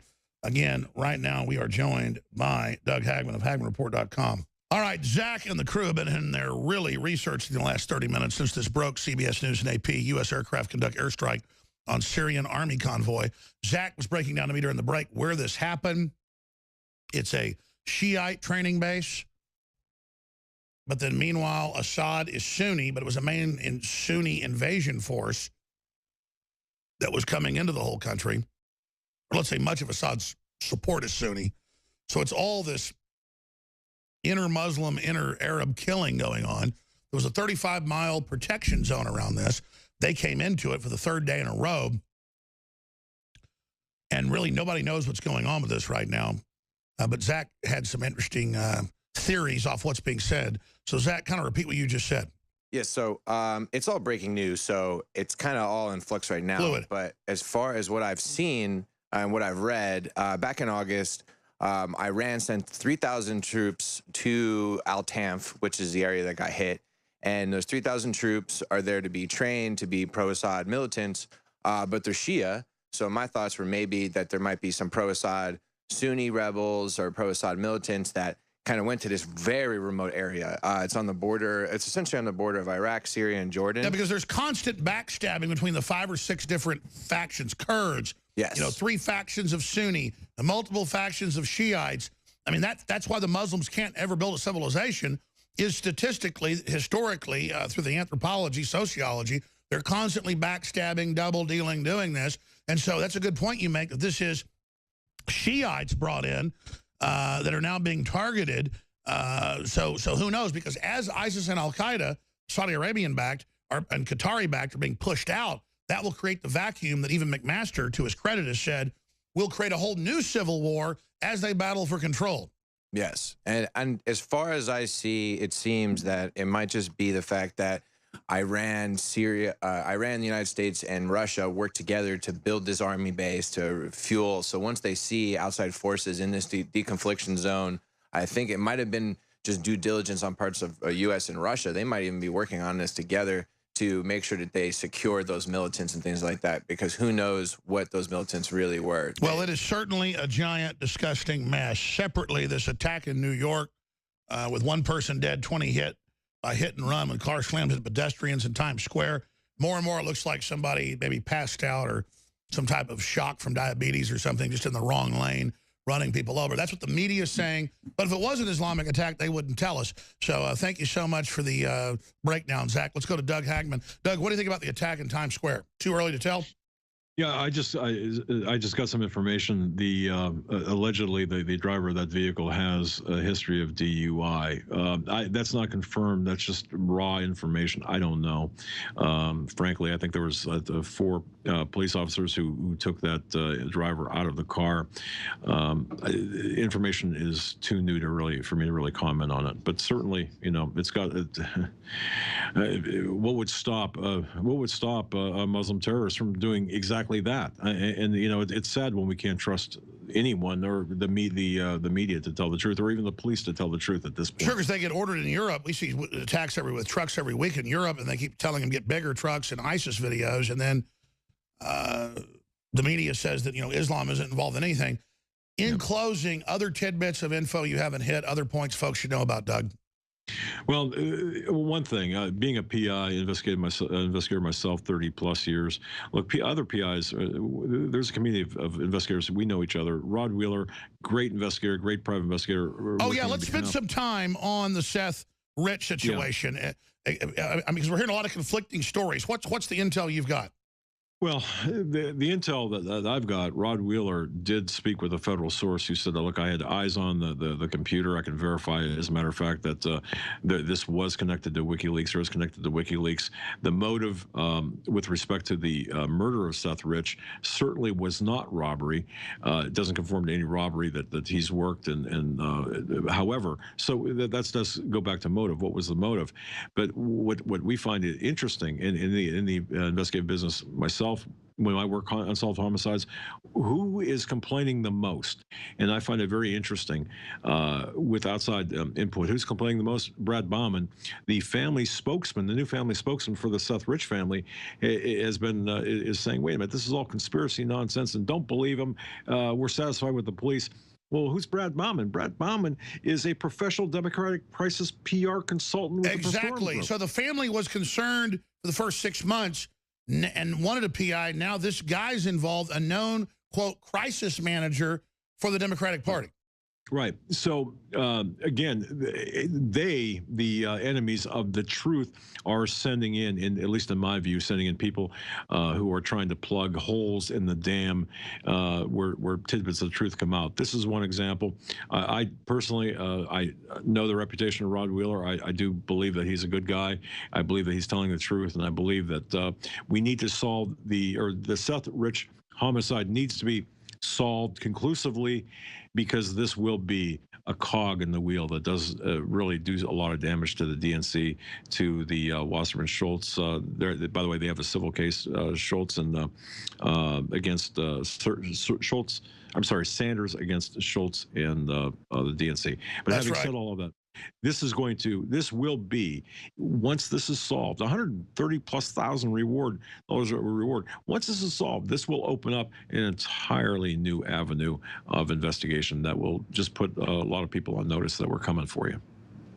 That's right. Doug Hagmann, thank you so much. Always amazing analysis. HagmannReport.com. Thank you, sir. Thank you. Wow. I want to open the phones up in the last 30, 40 minutes of this hour.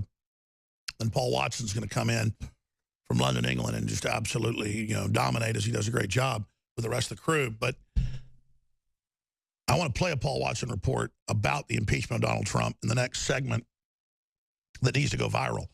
Separately, I want to thank the folks on Twitter, but this is how you get a hold of the president, for retweeting the tweet I put out an hour and a half ago with the headline, "Bombshell.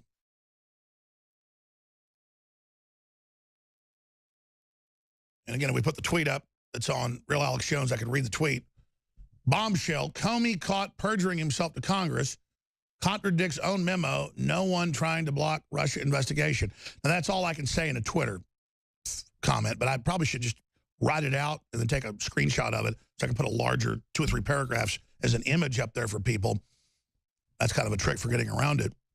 To just say this: "Bombshell. Comey caught lying to Congress." Or "Bombshell. Comey lied." There it is. Or "Breaking. Comey caught lying. Told Congress Trump didn't try to influence investigation." And then you can put a video. I know from the start of the show I shot, I think that video's done. It was a couple hours ago. We could add that in there where I lay out those facts for people. I mean, this is a big deal. We have Comey. If you just joined us, maybe I should play that clip one more time. Let's cue up Comey from May 3rd telling the House committee that, the Judiciary Committee, that no one tried to influence him. None of that was going on. Then that's just ridiculous. I mean, that would really get him upset. I mean, nobody tries to do that to the FBI. And this is while he lets this memo go out and be put out everywhere to the 4 winds, that he's meeting him in February and he's trying to influence the investigation. But then months later, he says that's never happened. He's never seen that. He's never heard that. This is a big, big, big, big, big, big, big, big, big, big, big deal. And we're putting that first video I did earlier today on Facebook and on Twitter. We're going to tweet it out at Real Alex Jones. We're going to post it on Facebook. It needs to go completely viral. And throw that in the Democrats' face. Here's Comey saying it didn't go on months after he met with Trump, and he said it did. You're God. He's a liar. If the Attorney General or senior officials at the Department of Justice opposes a specific investigation, can they halt that FBI investigation? In theory, yes. Has it happened? Not in my experience, because it would be a big deal to tell the FBI to stop doing something that without an appropriate purpose. I mean, we're oftentimes, they give us opinions that we don't see a case there, and so you ought to stop investing resources in it. But I'm talking about a situation where we were told to stop something for a political reason. That would be a very big deal. It's not happened in my experience. So we have this, and it needs to get 50 million views. The video is on Infowars.com and PrisonPlanet.com. In the article Kit Daniels wrote, dealing with this fact right now that we've tweeted out at Real Alex Jones. Everyone needs to share the link.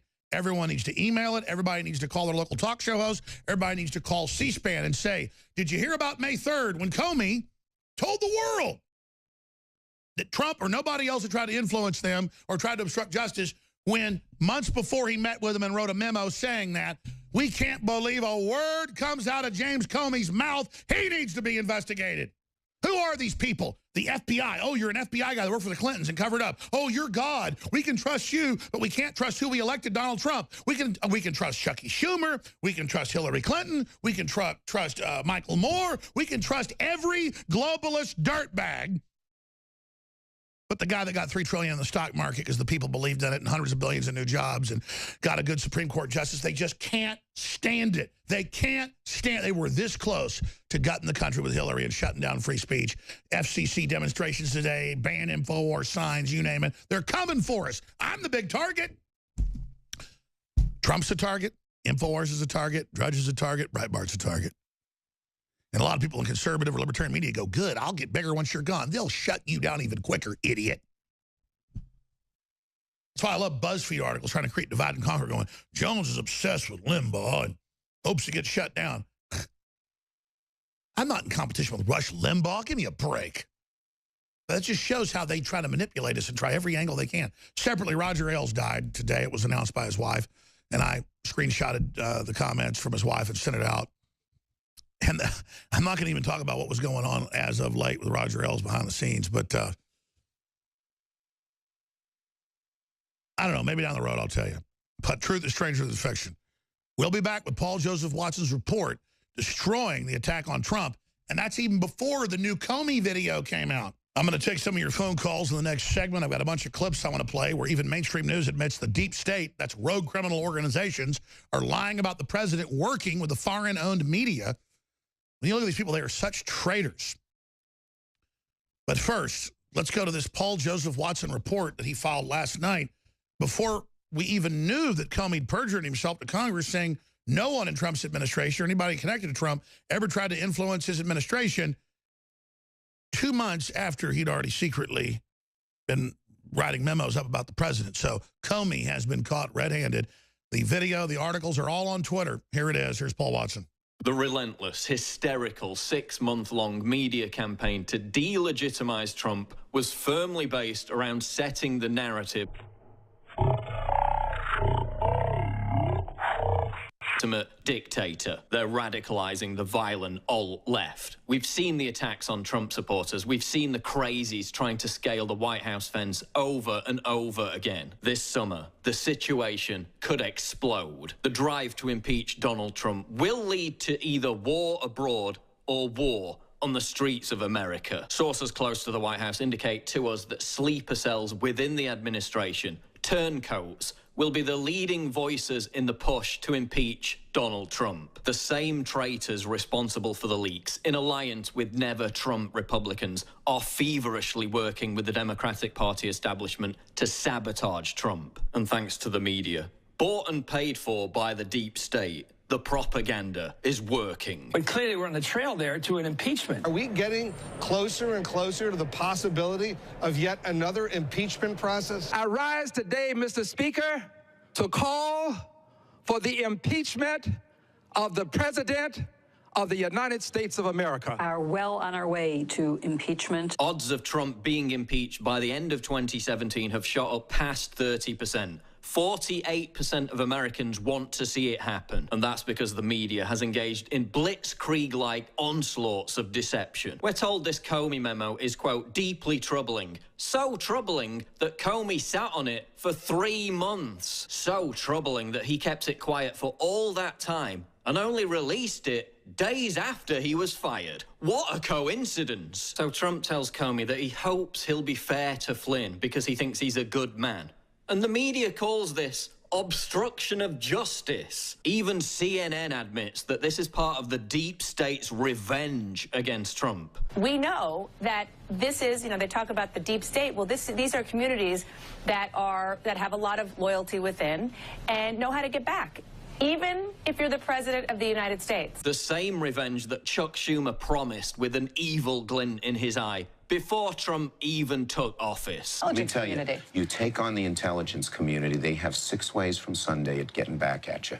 So even for a practical, supposedly hard-nosed businessman, he's being really dumb to do this. The leak to the Washington Post. Trump tells Russia how to protect innocent people from being blown up on a plane by ISIS, and he's the monster for trying to save lives. Not a single shred of evidence has ever been presented to prove Trump colluded with Russia to influence the election. But that doesn't matter to these people. The end justifies the means. And the end game is the elimination of Trump at whatever cost to the country. Isn't it rich how they still grandstand like they've got the moral high ground? Keith Olbermann begging foreign countries to launch a coup d'etat. You're literally trying to incite the overthrow of a democratically elected president. You don't have the moral high ground. These people are perfectly willing to see the country fail if it means they can claim they were proven right about Trump. They're quite happy to see the plane go down,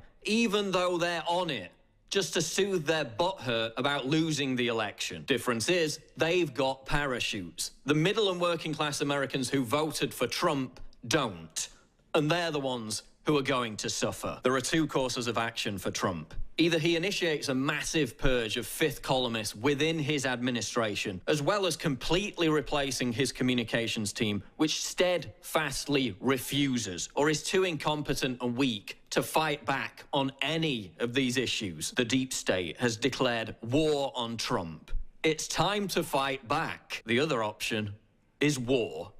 You saw what happened after the airstrike on Syria. The deep state left him alone for a few weeks, and his approval rating recovered. Trump could launch a massive war and rally the country around that last refuge of scoundrels, patriotism. But that's exactly what the deep state wants. And once it's over, they'll just keep undermining Trump anyway. Where's this all heading? If the media intensifies... Paul Watson is amazing, isn't he? The full video is on Infowars.com. It's called The Impeachment of Donald Trump. And it's ongoing. It's already begun by the enemies, and it's so important. Also, I have tweeted out the first part of the show where we expose Comey and the absolute obstruction of justice. That is so key to get out right now if you want to save the republic and defeat these people. We have them. If you spread the link on Facebook, Twitter, Google, Talk Radio, call C-SPAN, you name it. The full video and the full tweets on Infowars.com and on Real Alex Jones on Twitter. Here's Colonel Schaefer yesterday, exposing the enemies within our government, the deep state, trying to bring down Trump, and that Trump needs to recognize he's in a war. Here it is. The president, for better or for worse, is the ultimate classification or declassification authority. He can talk to anybody about anything, no matter what the level is. And beyond that, I understand that things were instantly twisted by the National Security Council staff and leaked, obviously, to the Post.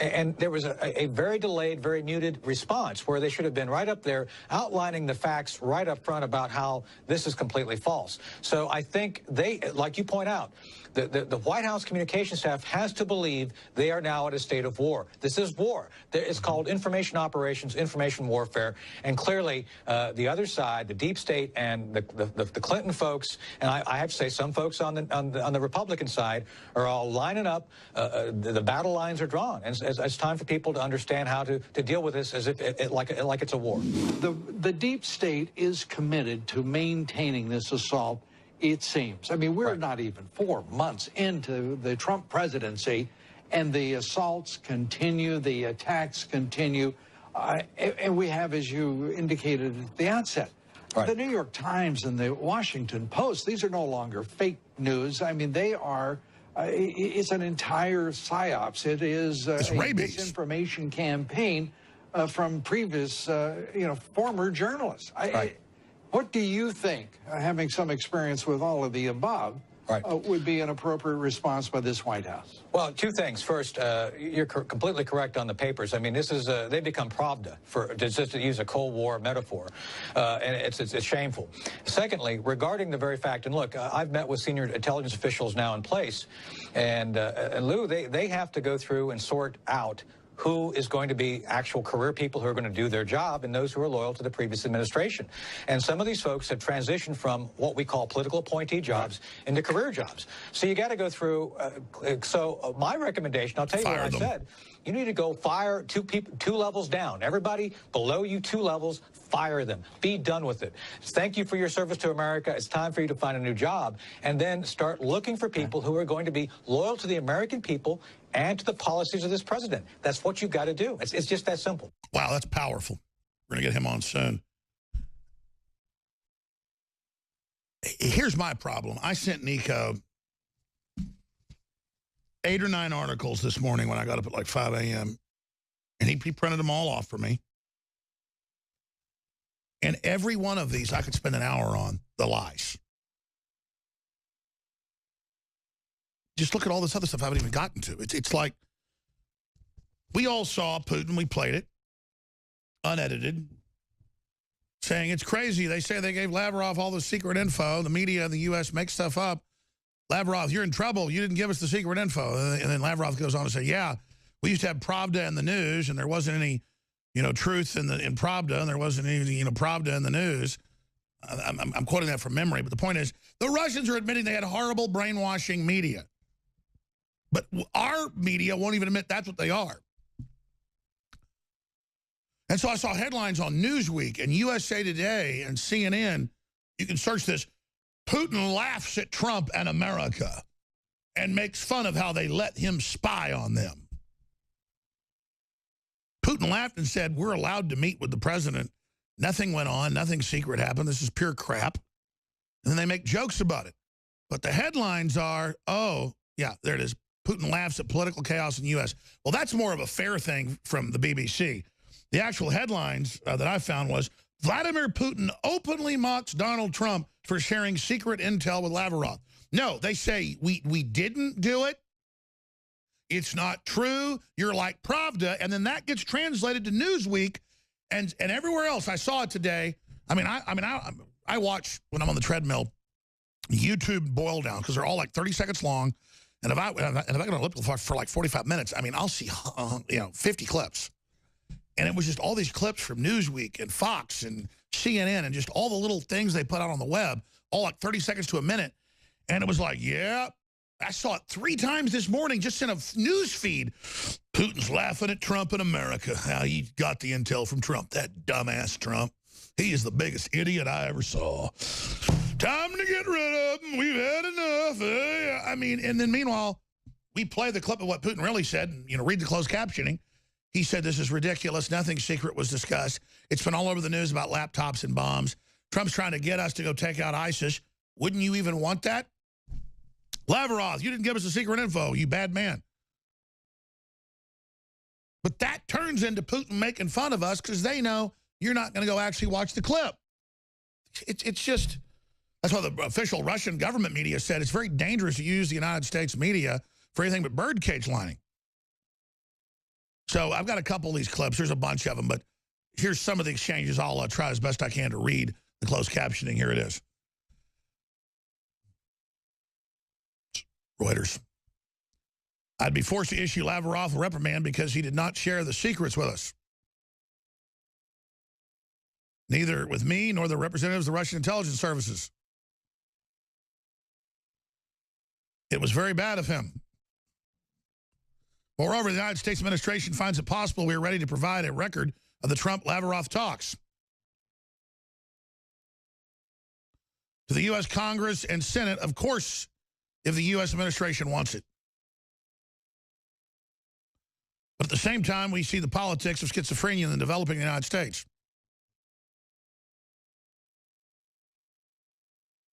And I cannot find any other explanation for accusations that Donald Trump has revealed some secret to Lavrov. At first, as we looked at how the internal political process in the U.S. is developing, we found it funny. But today, it's not just sad, it worries us. All of this has been done on the basis of incitement of anti-Russian sentiment. What surprises me is that they're shaking up the domestic political situation in the United States using anti-Russian slogans. Either they don't understand the damage they've done to their country, in which case they're simply stupid, or they understand everything, oh yeah, in which they are dangerous and corrupt people. Ding, ding, that's it. And there's another clip where Lavrov makes the joke about you can't believe anything in the U.S. They're as bad as the old Soviet media. But here's the big truth of it. Was Trump a Russian agent? No, there's no evidence. It's all made up. Was Hillary on the payroll? Yes. That's what foreign governments do. They try to buy influence. But was Vladimir Putin, the president of Russia, making fun of Trump in the U.S.? No. He was saying, it's ridiculous they made this up. We used to think it was funny. Then it was sad. Now it's dangerous. We're not laughing. He said, this isn't funny. This is dangerous. And there's the full clip. They go on. It's powerful. So they call us Russian agents because we actually show you what the Russians say. The Russians aren't in our business. The EU is. The Pope is. The Chi-Coms are. Israel is. I'm not an enemy of Israel, but Israel's got a lot of control over the U.S. and has got some anti-gun groups here. And I'm like, we're paying for M16s for settlers, then I can't have guns? I'm critical of any of these foreign powers. The point is that Russia is barely involved. They got some bots or they got people trying to influence stuff. Of course they are. All governments do that. But Russia is a superpower of industry that's rusting, but it's really a superpower of raw resources. That's why the United States working with Russia would be better for humanity. They're not communists anymore. But regardless, it's a red herring of 21st century globalism that it's hijacked our country. It's trying to sell us that the foreign enemy is what's running things, but not the actual globalists that are in our faces every day. Under UN treaties, they decide how big new apartments are, how many kids you're supposed to have, where you can go to school, what the power lines look like. It's global standardization. Our police policies, the curriculum in our public schools, our colleges. We are a kept-run nation, just like the UK under the EU, but the UK is starting to pull out. And Trump began to pull us out of the unelected, secretive TPP, Trans-Pacific Partnership, and all the rest of the garbage. And so the special interests that had hijacked things, they howl, they scream, shut down Trump, shut down the new press, kick the new Republicans out. No, no, no. Peter Schiff, he will stay in power.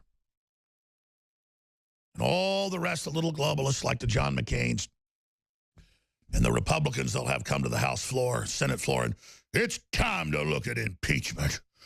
Why, there's this memo from Comey where he tried to influence the investigation. But no discussion of Comey.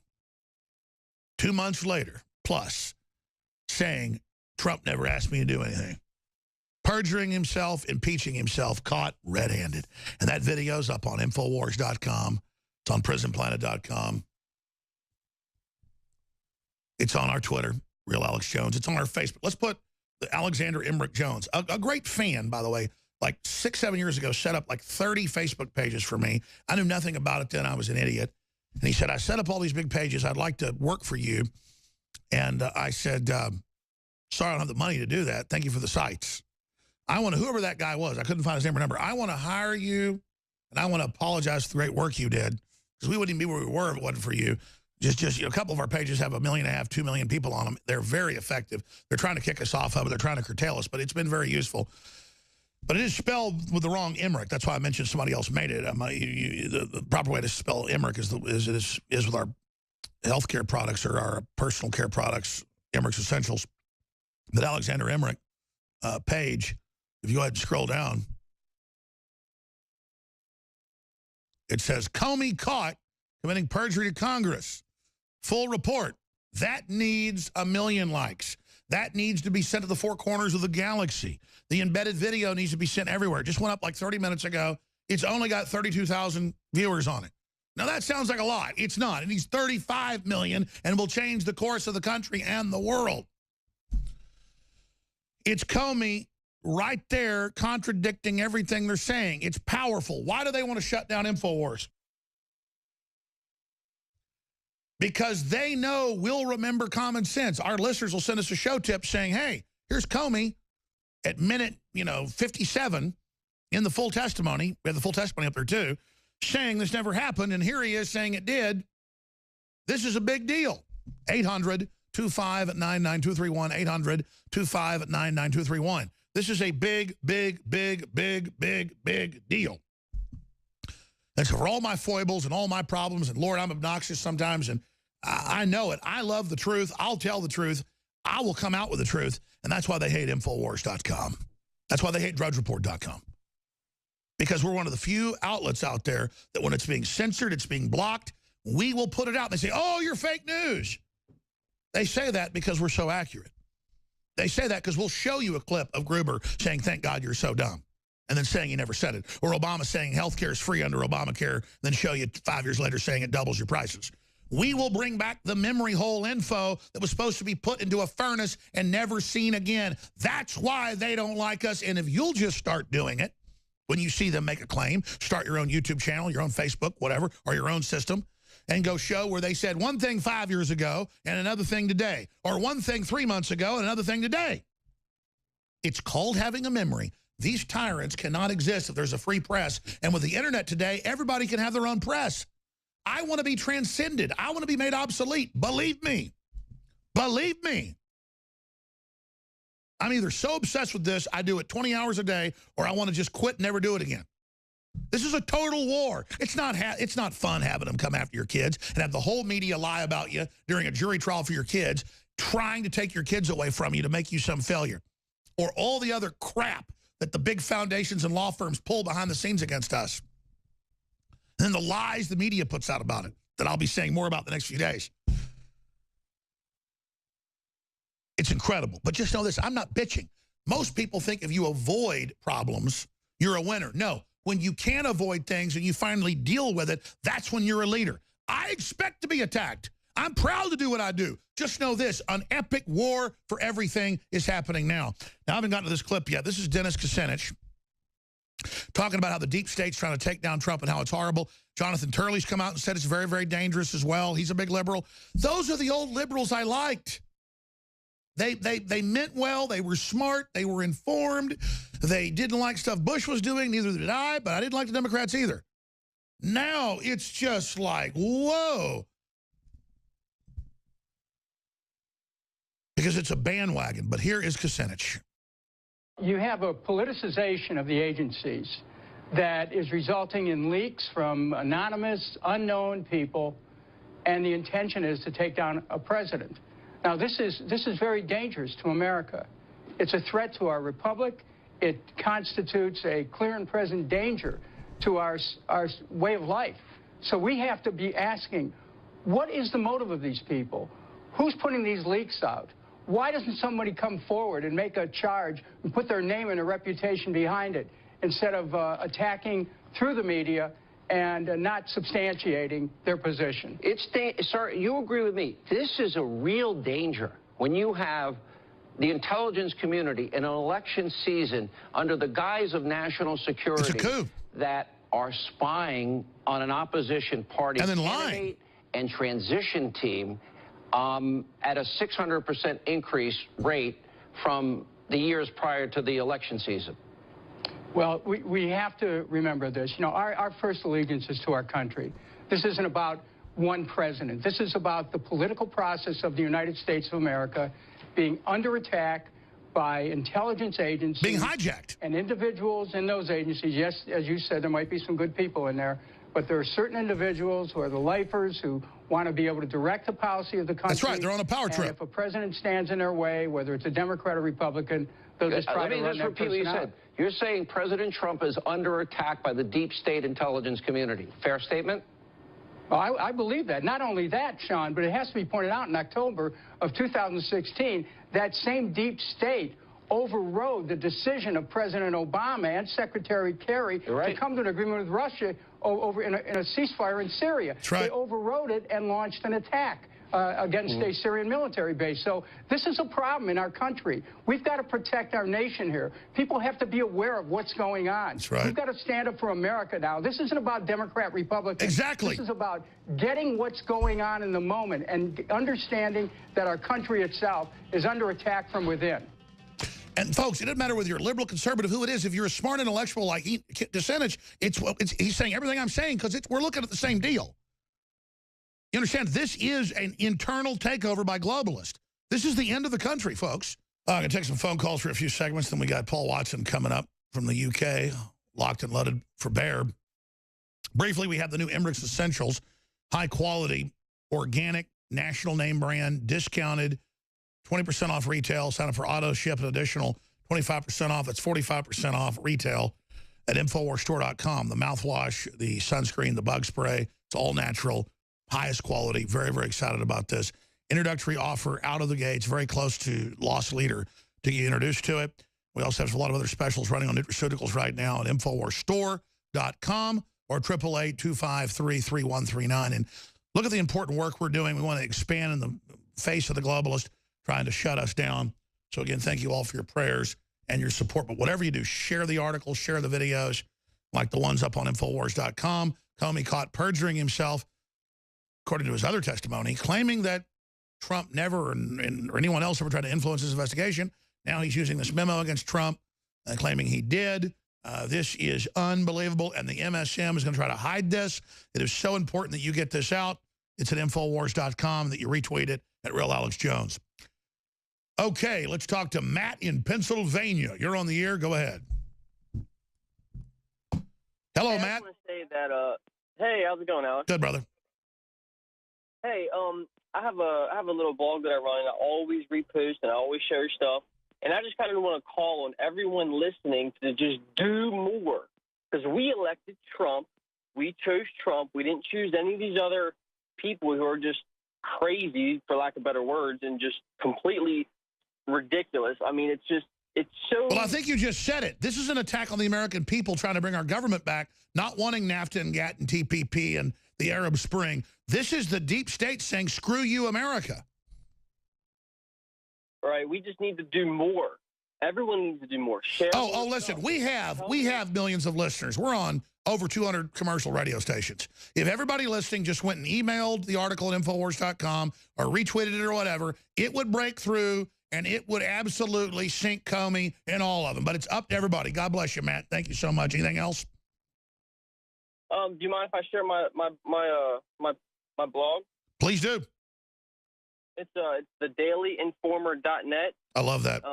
And I just thank you. I just always share, like you've inspired me tenfold, and I always share everything relevant to this. But everyone can do it. It's not difficult. It's really simple. It just takes focus and consistency and just do more, do more, do more. I mean, we're all... It's a war. These globalists want to run our lives, run our kids. It's fun to fight them.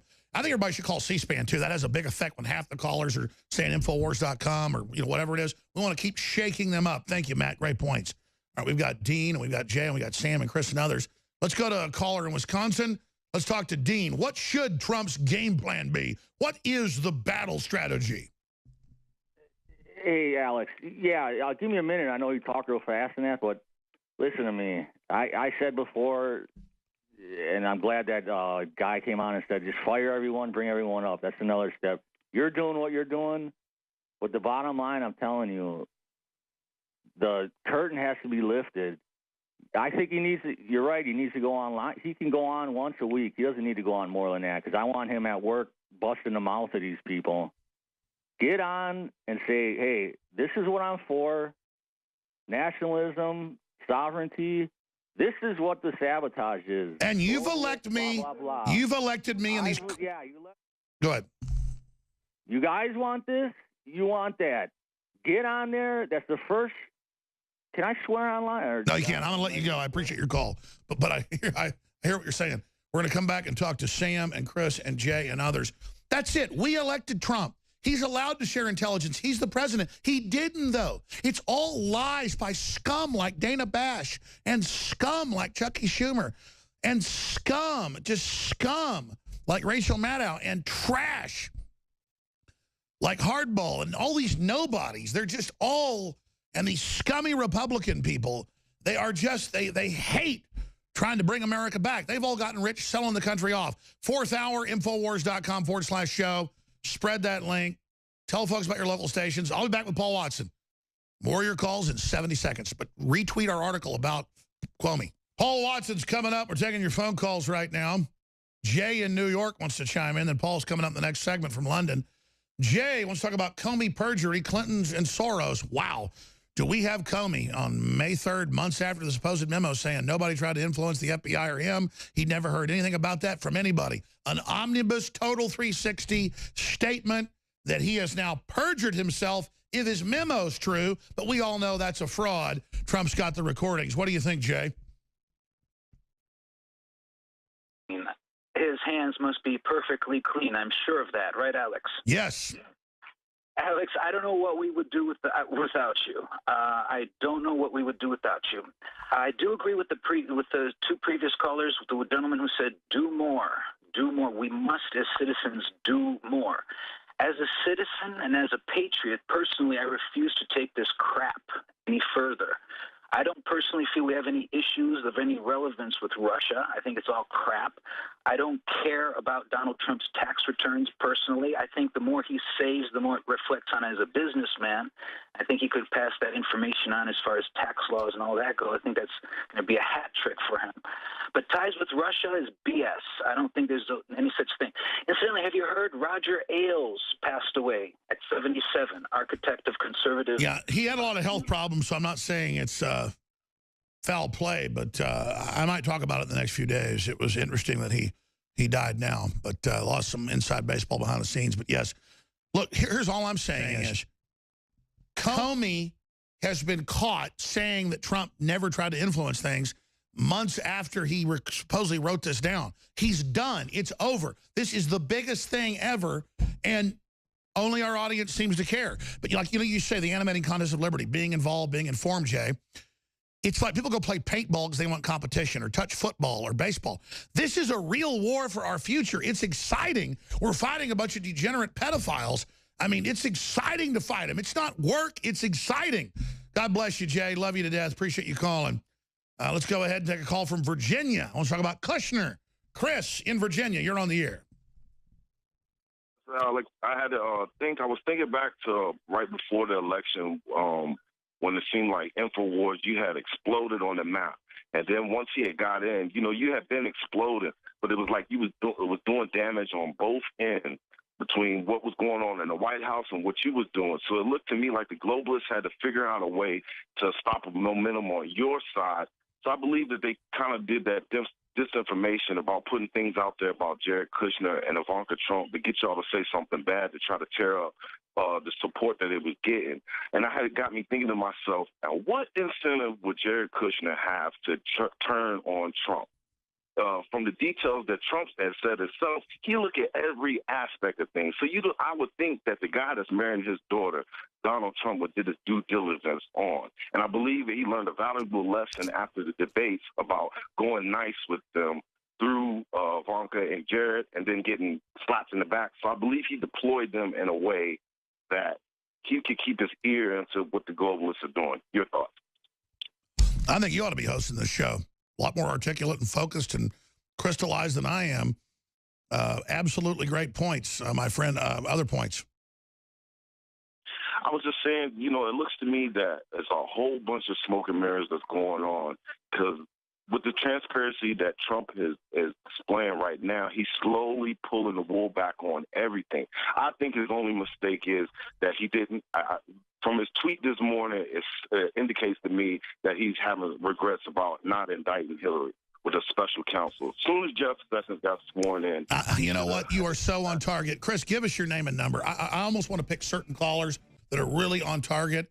I almost want to have a show that's hosted by like 6 or 7 callers once a week that are really, and then like expand from there. Give us your name and number, Chris. I want to get you on the show more often. He absolutely crystallized the whole deal. All right, I'm going to punch out of here. Sorry to the other callers. Paul Watson from Her Britannic Majesty's London, England will join us on the other side. Please spread the word. All right, Paul Watson's taken over. Military strikes on Syrian forces on a convoy by the U.S. forces. Nigel Farage warns EU Britain could walk away from negotiations if bullying continues. There is just so much for Paul Watson to cover, but I got to tell you, it is so big that Comey said under oath to the Senate Judiciary Committee on May 3rd that he had not had anybody from the Trump administration or Trump try to get him to drop their investigation. Then they put out this memo that no one's seen, might be completely made up. So either Comey told the truth and the memo's fake, or he perjured himself. And again, we're now 3 hours into us breaking this. It's on Infowars.com. It's on PrisonPlanet.com. It's gone viral on Facebook and Twitter, Real Alex Jones. But it's not getting the attention it should, even from conservative sites, because there's this worship of the FBI that goes on with those. We'll get Paul's take on this here in a moment. Briefly, we have developed at InfoWarsLive.com a lot of new products. And one of them that goes well with the X2 Survival Shield, the good halogen, is Z-Shield Toxic Metal and Chemical Defense Support. It's so important to try to get the chemicals and toxins out of your body.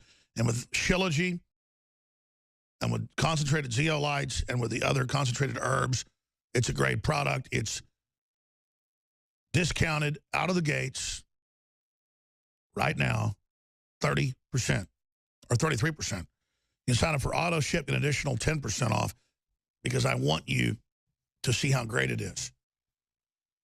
But whether it's G-Shield or X2 or Super Male Vitality or DNA Force or Lung Cleanse, these are all amazing products. Our Selenium is the best product out there for selenium. Just take Knockout. About 3 years ago, I was taking valerian root and melatonin. I noticed each bottle was $19. And I went to the big manufacturer, big organic producer. We don't just use group. We use 3 companies total. There's 4 now. And I said, it's $19.95. I want the same dose of melatonin, but organic-based. But I want to add L-tryptophan and valerian root and lemon balm and chamomile and all the rest of it to it and sell it for $19.95. It would cost you $50, $60 for all those things. But it costs $19.95. When it's discounted, even better. Our colloidal silver is the same one they sell at Whole Foods, except it's $19.95, not $24.95. It's just private label. All of our stuff is the very best. Living Defense is amazing. Biome Defense, our probiotic. Caveman. Is Caveman back in stock? I was told that was sold out. Is that back? Wow. That is a popular product. And I guess it's back in stock. Wow, didn't know that's back. Sign up for auto ship an additional 10% off, but get 25% off our new personal care product line, Emmerich's Essentials, the shampoo, the bug spray, it's all natural, the sunscreen, the body wash, the 10-to-1 mouthwash, and more. InfoWarsLife.com, InfoWarsStore.com, or 888-253-3139. And yes, your purchases make it all possible, so thank you. Paul, you got 50 minutes left in transmission. I want to thank you. So without further ado, please take over. Okay, thanks, Alex. We are in the 4th hour of the Alex Jones Show on this May 18th edition. And Alex played the video earlier, and we're going to play it again for the purposes of context, because one of the biggest newspapers in Germany right now is smearing yours truly in a clear example of libel. This is defamatory, claiming that I'm calling for violence. You heard the video earlier in which I was talking about the potential for riots if the mainstream media and the establishment continues to delegitimize Trump and push for his impeachment. Riots that have already happened before Trump was inaugurated, on Inauguration Day itself, and afterwards on many separate occasions. So I made a video talking about the potential for that. Oh, and by the way, police are stocking up on riot gear, themselves preparing for this civil unrest. Made a video about it. The next day, Germany's biggest newspaper, or one of the two biggest, I believe, comes out and says that I'm basically calling for violence. This is Frankfurter Allgemeine. I'm going to go through their ridiculous hit piece, but first, for the purposes of context, which they didn't actually use, and they completely misunderstood my video and then smeared me. They got it completely wrong. It's blown up in their face. They didn't misunderstand. They're liars. They arrest you in Germany if you say Muslims are raping people, Paul. They're lying scum. You should see this article, Alex. Look, I love the German people. I'm part German. But after Hitler, they're domesticated. They believed his lies. They believe Merkel's lies. They're domesticated. They love Hitler. They love Merkel. They love Islam. They love lies. They hate freedom, Paul. Sorry. In the video, Alex, I say Trump needs to strike back in the context of replacing his media team and having better messaging. You said purge his staff and hire a better media team.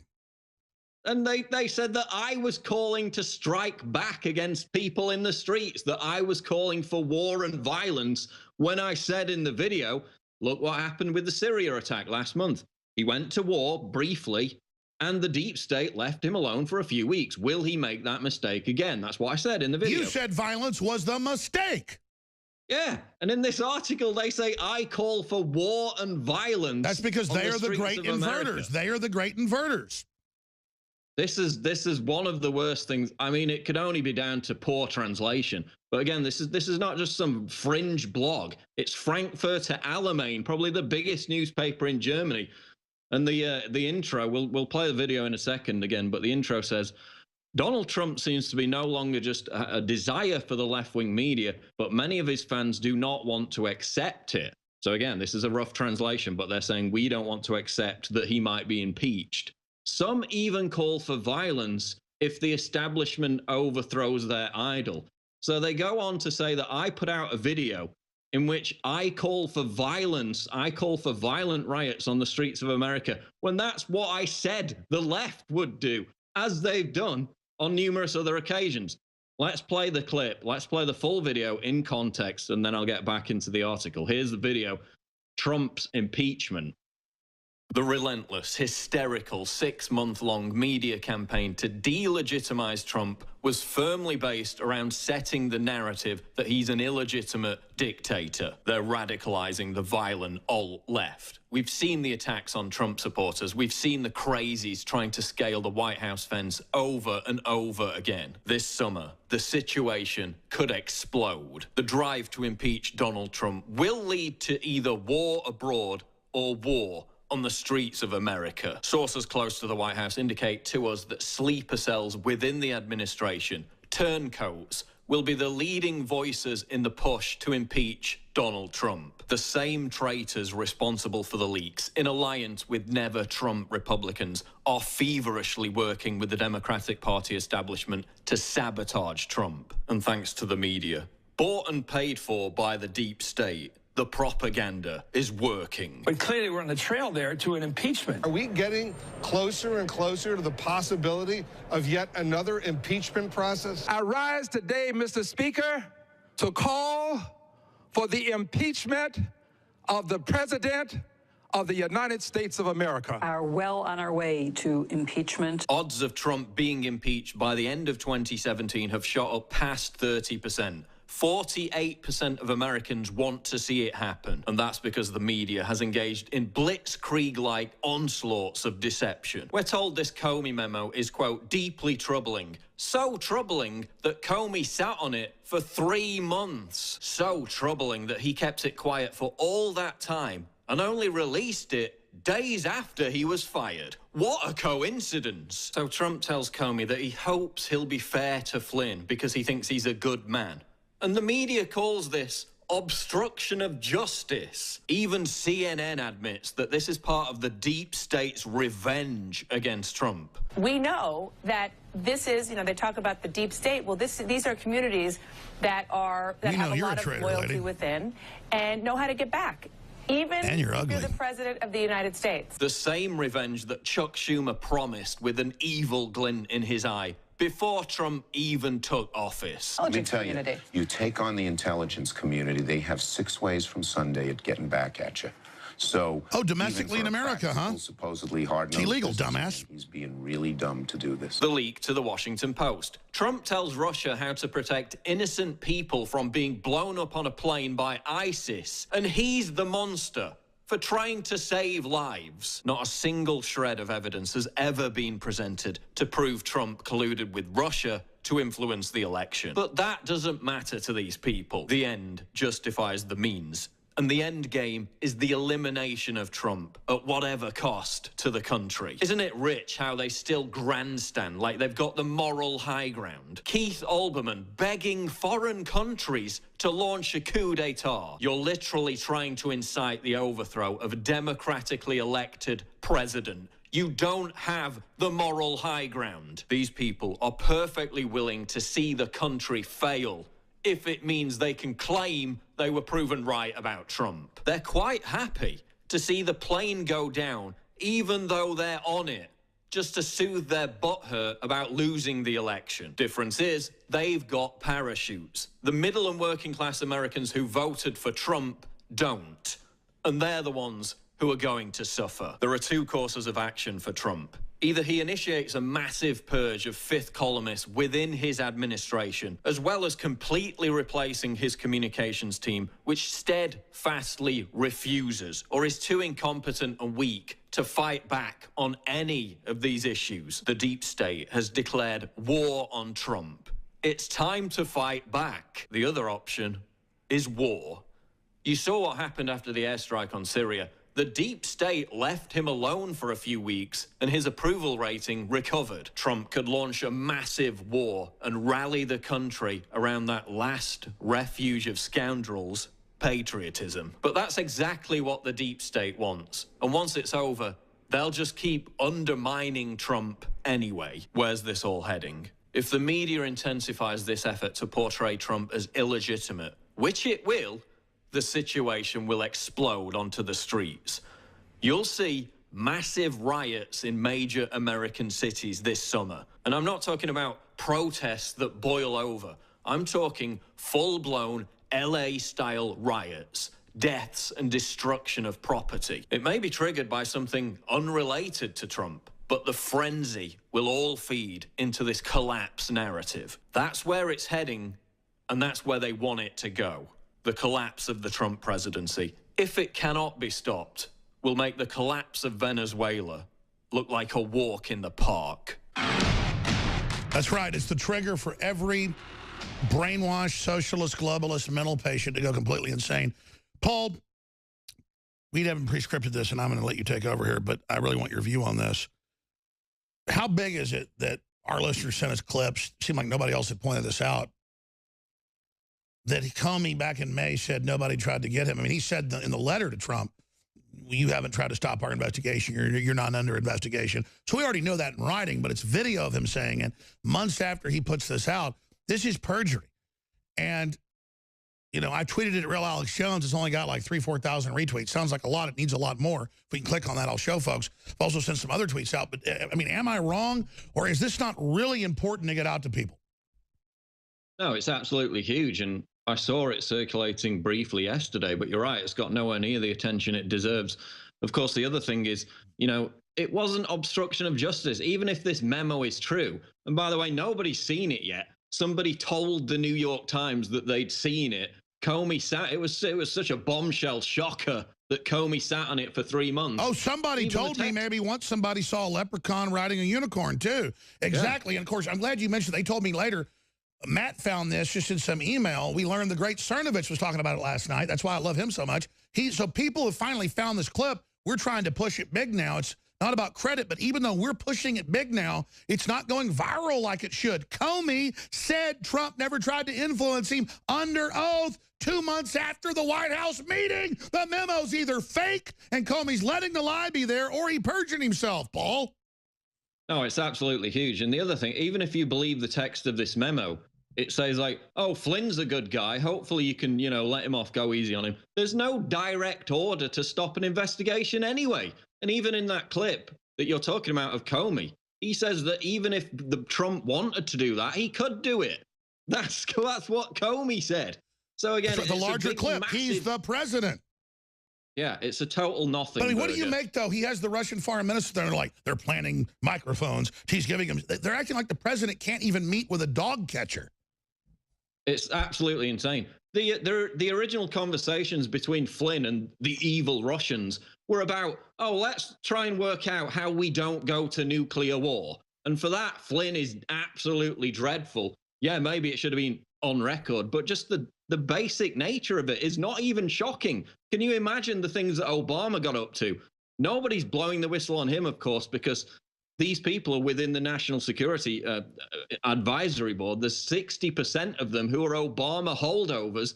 They're the ones who are sabotaging Let me ask Trump. you this, and I'm going because I want you to cover the stuff you got lined up. A lot of them are saying it's hurting Democrats, but it's also hurting Trump.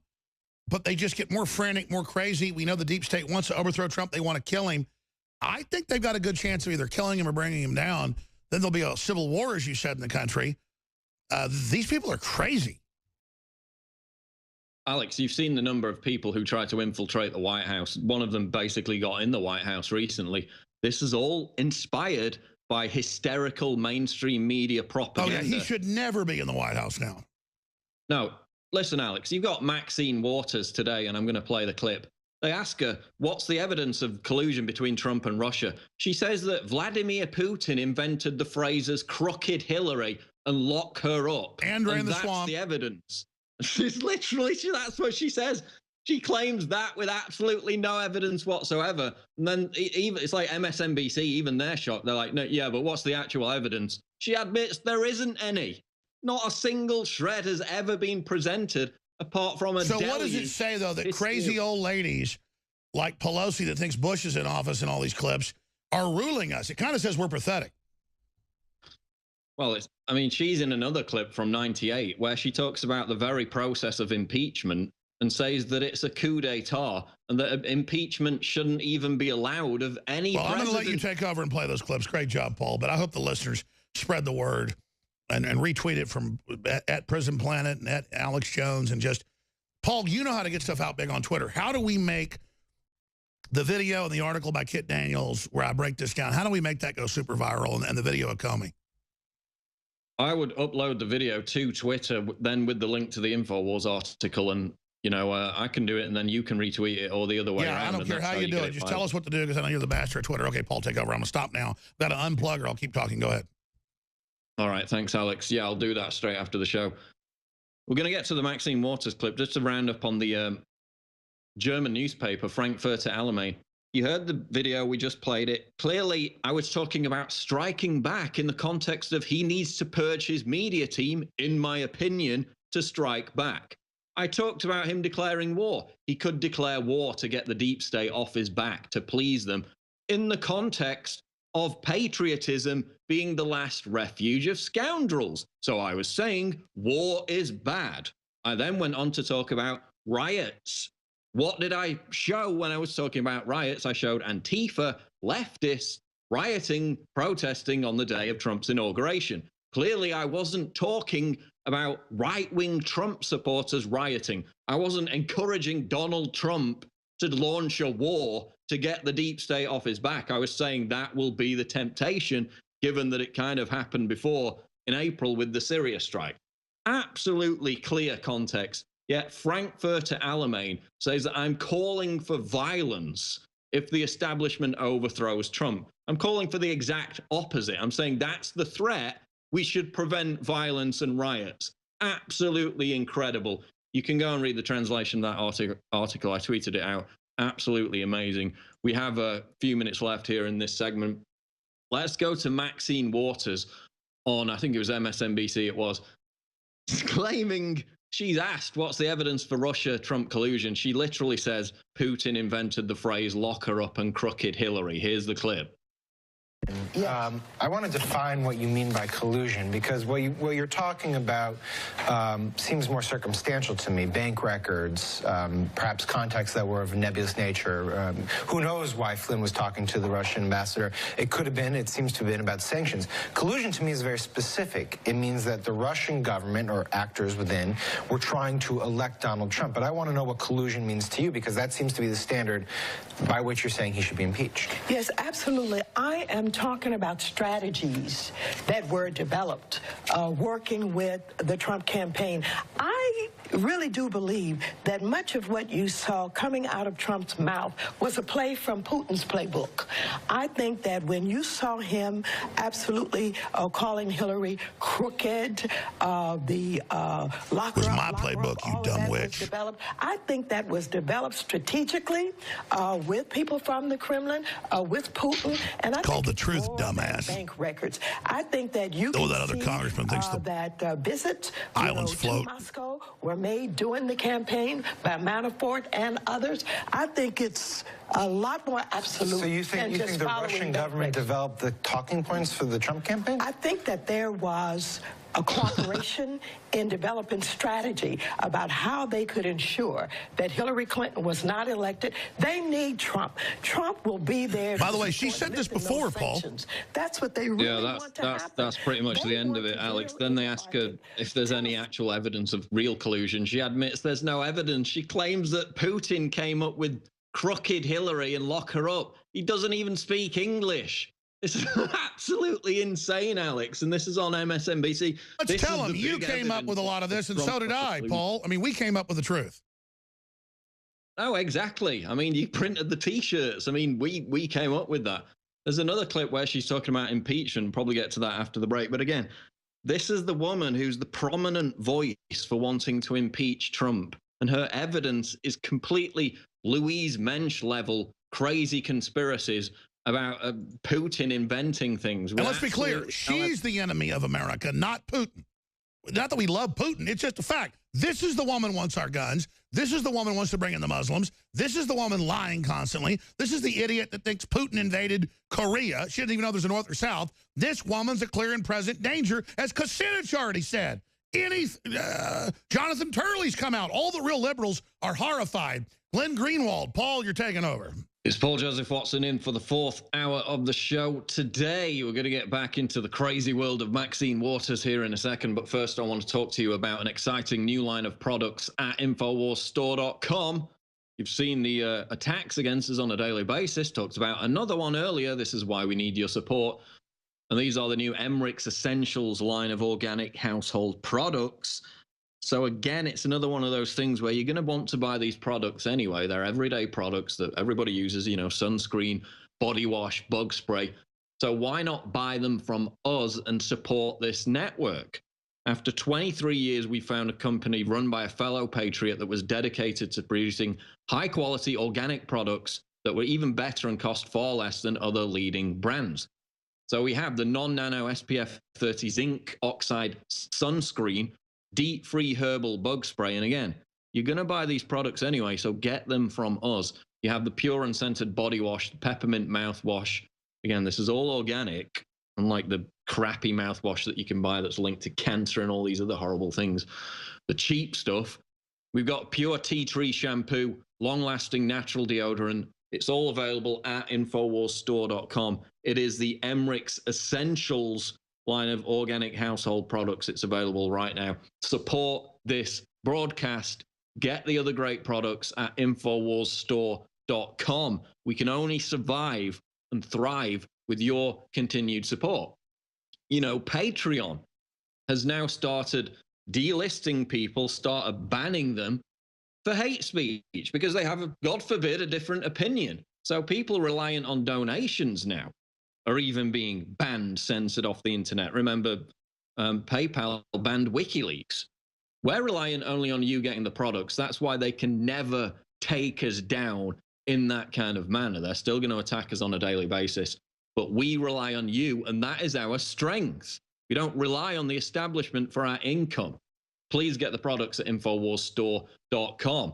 Let's get back into Maxine Waters now, who claims that proof of collusion between Russia and Trump is the claim that Putin invented the phrase "lock her up" and "crooked Hillary."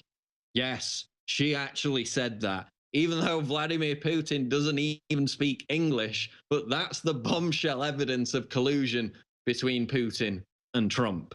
No evidence for it whatsoever, but, you know, that's kind of the standard by now, isn't it? So should we really be that surprised? Now, there's also another video which has re-emerged today from 1998, where she talks about impeachment of Bill Clinton in the context of impeachment representing a coup d'etat. Let's go to that video now. Mr. Speaker and members, how must our American soldiers feel to have their commander-in-chief under attack while they are engaged in battle? They have the right to feel betrayed and undermined. Today, we are here in the People's House debating the partisan impeachment of the President of the United States of America, while the Commander-in-Chief is managing a crisis and asking world leaders for support. This is indeed a Republican coup d'etat. Mr. Speaker and members, Americans all, the Republicans will couch this extremist, radical anarchy in pious language, which distorts the Constitution and the rule of law. Bill and Hillary Clinton are the real targets, and the Republicans are the vehicles being used by the right-wing Christian coalition extremists to direct and control our culture. The rule of law has been violated in denying the president notice of charges, by the abuse of power in the collecting of so-called evidence, and the denial. Okay, let's leave it there. That's Maxine Waters in 1998. Not such a big fan of impeachment then, was she? Calling it a coup d'etat. You'll notice she used the term pious language. She accused Republicans of using pious language to justify the impeachment of Bill Clinton. That's exactly what they're doing right now. I mean, have you watched Keith Olbermann? It's this big thing like, oh, he's preventing the subversion of the country. It's that exact kind of pious language, when in fact the only person subverting the country is him and his ideologues, with all this hysteria backed up by absolutely nothing. Reuters admitted that today. Again, this is another story like the Comey video that nobody's really picked up on. It's on Infowars.com. Headline: Reuters admits no evidence of collusion between Trump and Russia. Of course, it was presented as this big scoop that Trump campaign advisors had spoke with Russian officials in the last 7 months of the campaign. It was actually to try and, you know, prevent war with Russia and have peace and cooperation. God forbid, we can't have that, can we? Hillary Clinton actually wanted war with Russia based on cyber security. If they merely suspected Russia of attacking the US in the context of cyber security, she wanted war. That's good. That's progressive. We can't have the two major nuclear superpowers talking to each other and striving towards peace, can we? No, deep state doesn't like that. So it was introduced as this big scoop. The actual meat of it is buried in paragraph 6, where it says, quote, this is quoting anonymous intel sources again, the people who described the contacts between Russia and the Trump administration to Reuters said that they had seen no evidence of wrongdoing or collusion between the campaign and Russia. So there you have it. They admit no collusion between Russia and Putin, between Russia and the Trump administration. Nothing.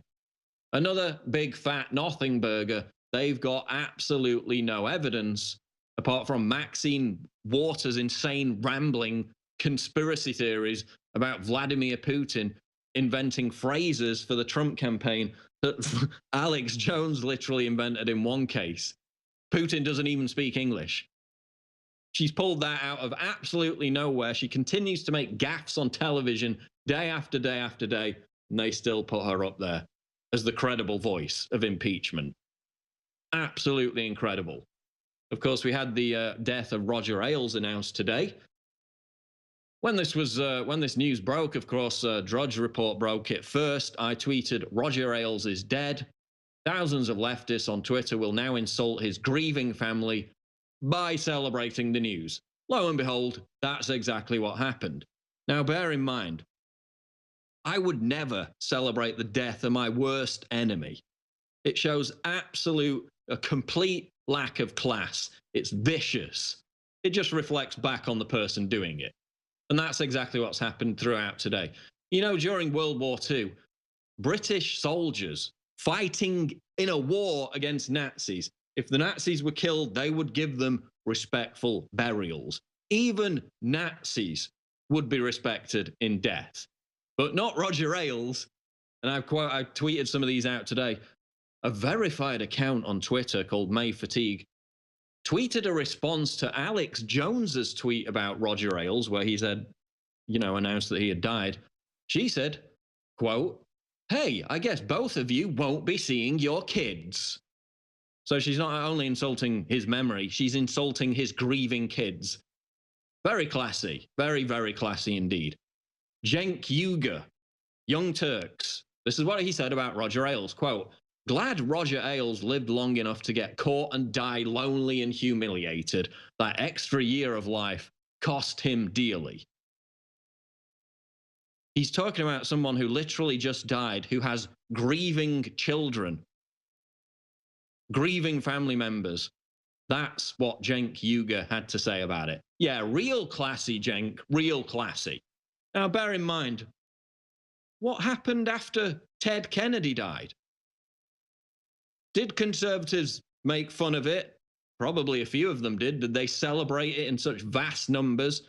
Were verified Twitter accounts celebrating it? Were pundits on the news celebrating it? No. Ted Kennedy, this is a guy who left a woman for dead in the Chappaquiddick incident. You've probably read about it.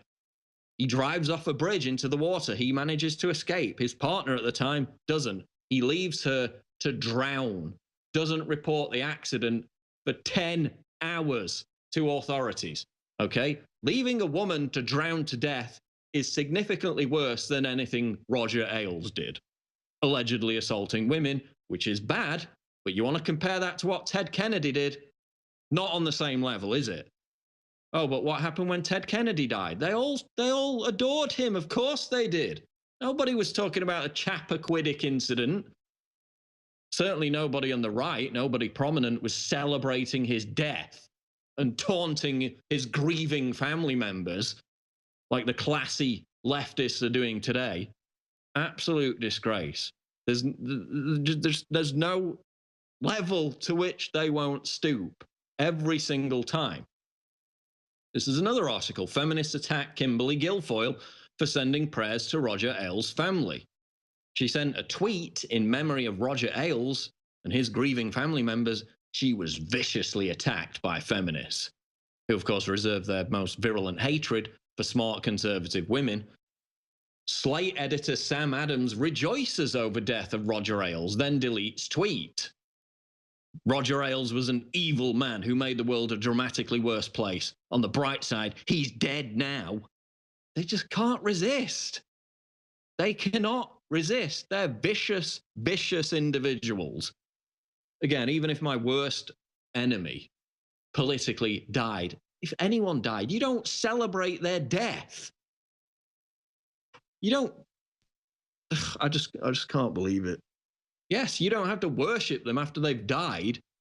You can still point out what was wrong with them, but you don't flagrantly celebrate their death when their family members are still mourning over it, or ever. Again, the British used to give Nazis that they were fighting in a war with respectful burials, yet these people can't even put out a respectful tweet. They can't even shut up about it for 24 hours. They have to gloat over the death of somebody. What does that say about them? Vicious, vicious, nasty people.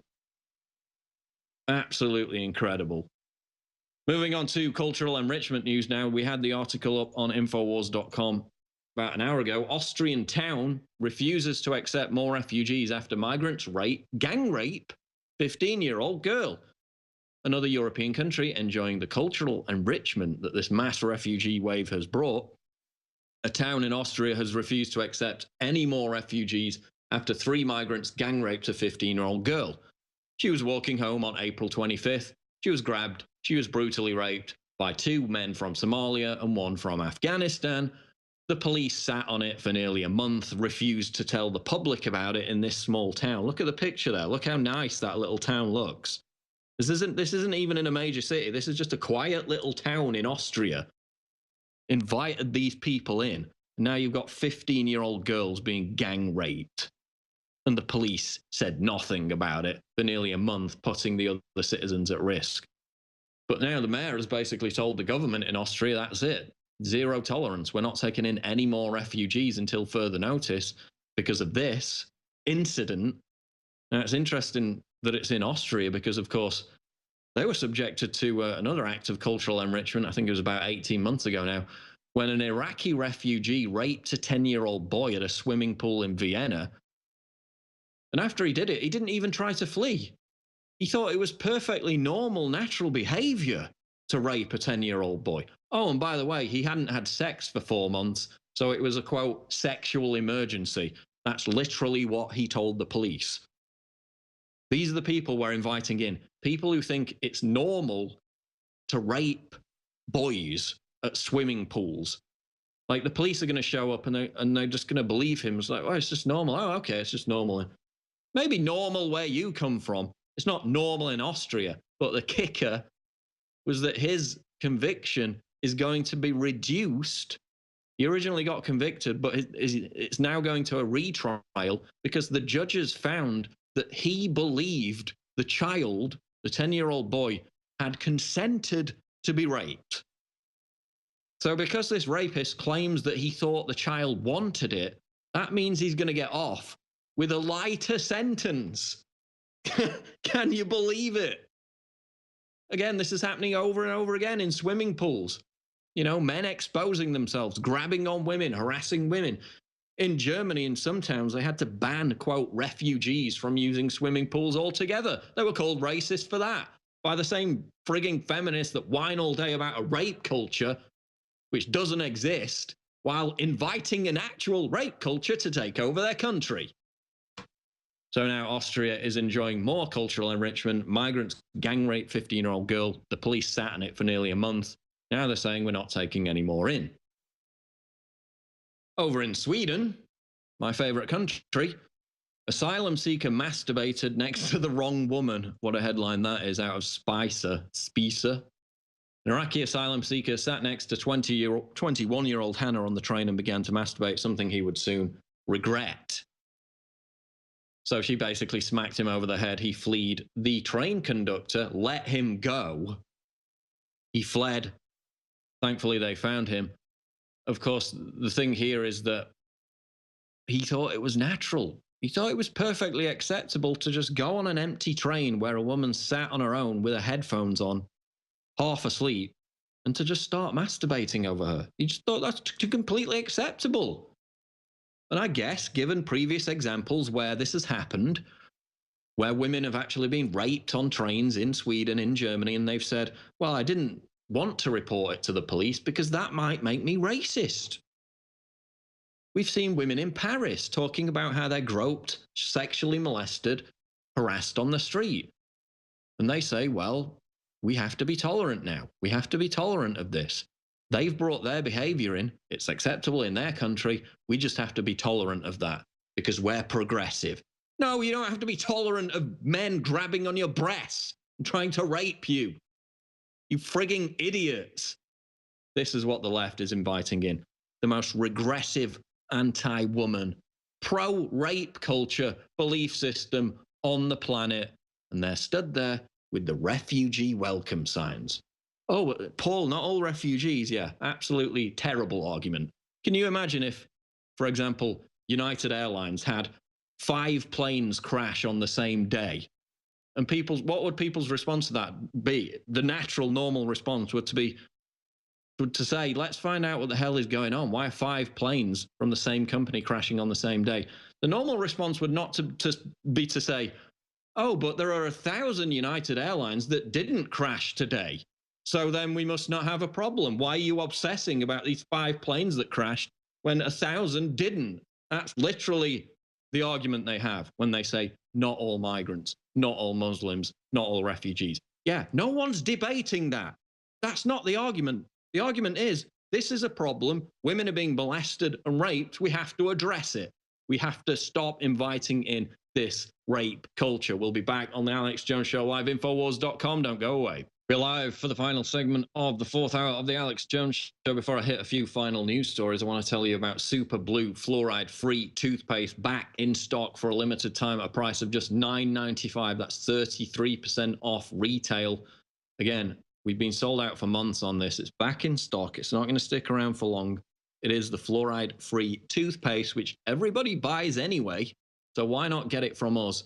It contains natural oils and ingredients used since biblical times to help wipe out bad bacteria and eliminate bad breath. It has the xylitol, peppermint oil, iodine, nanosilver, and more. It's available right now.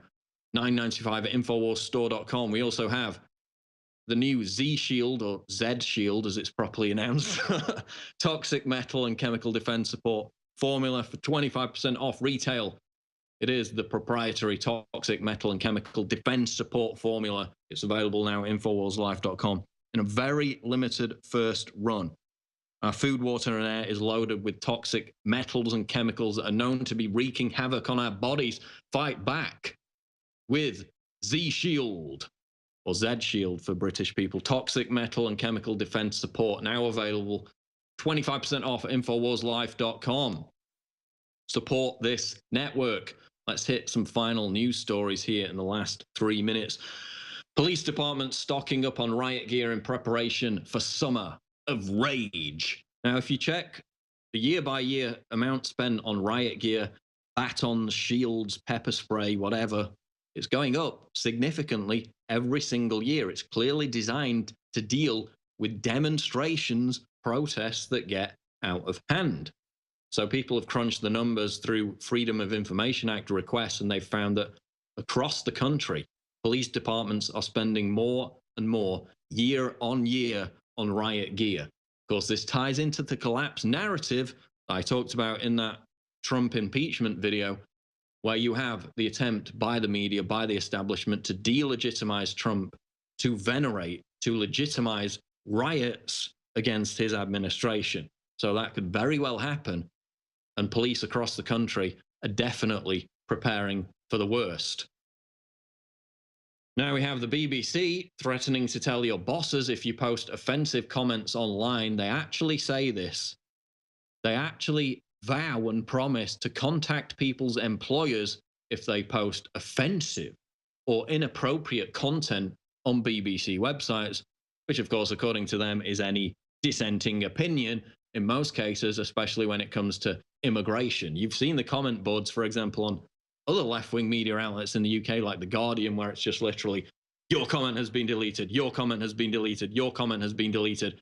Everything's offensive to a regressive leftist. Now they're threatening to contact people's employers if they committed a thought crime. Or screw you, BBC. This is, again, a taxpayer-funded body in the United Kingdom. You don't pay their mafia charge. They send goons round to your house. Now they're threatening to report people, again, for leaving offensive comments on their news articles.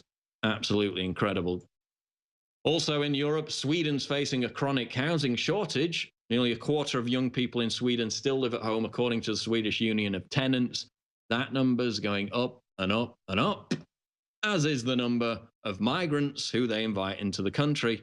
163,000 people migrated to Sweden last year, 100,000 more people than the number who did so in 2000. So those numbers continue to rise. And what a surprise, the numbers of Swedish young people living with their parents continues to rise as well. It's a terrible situation economically, culturally. It's not working. It has to stop. That's going to wrap it up for the 4th hour. Breaking news at Infowars.com. Thanks for joining us.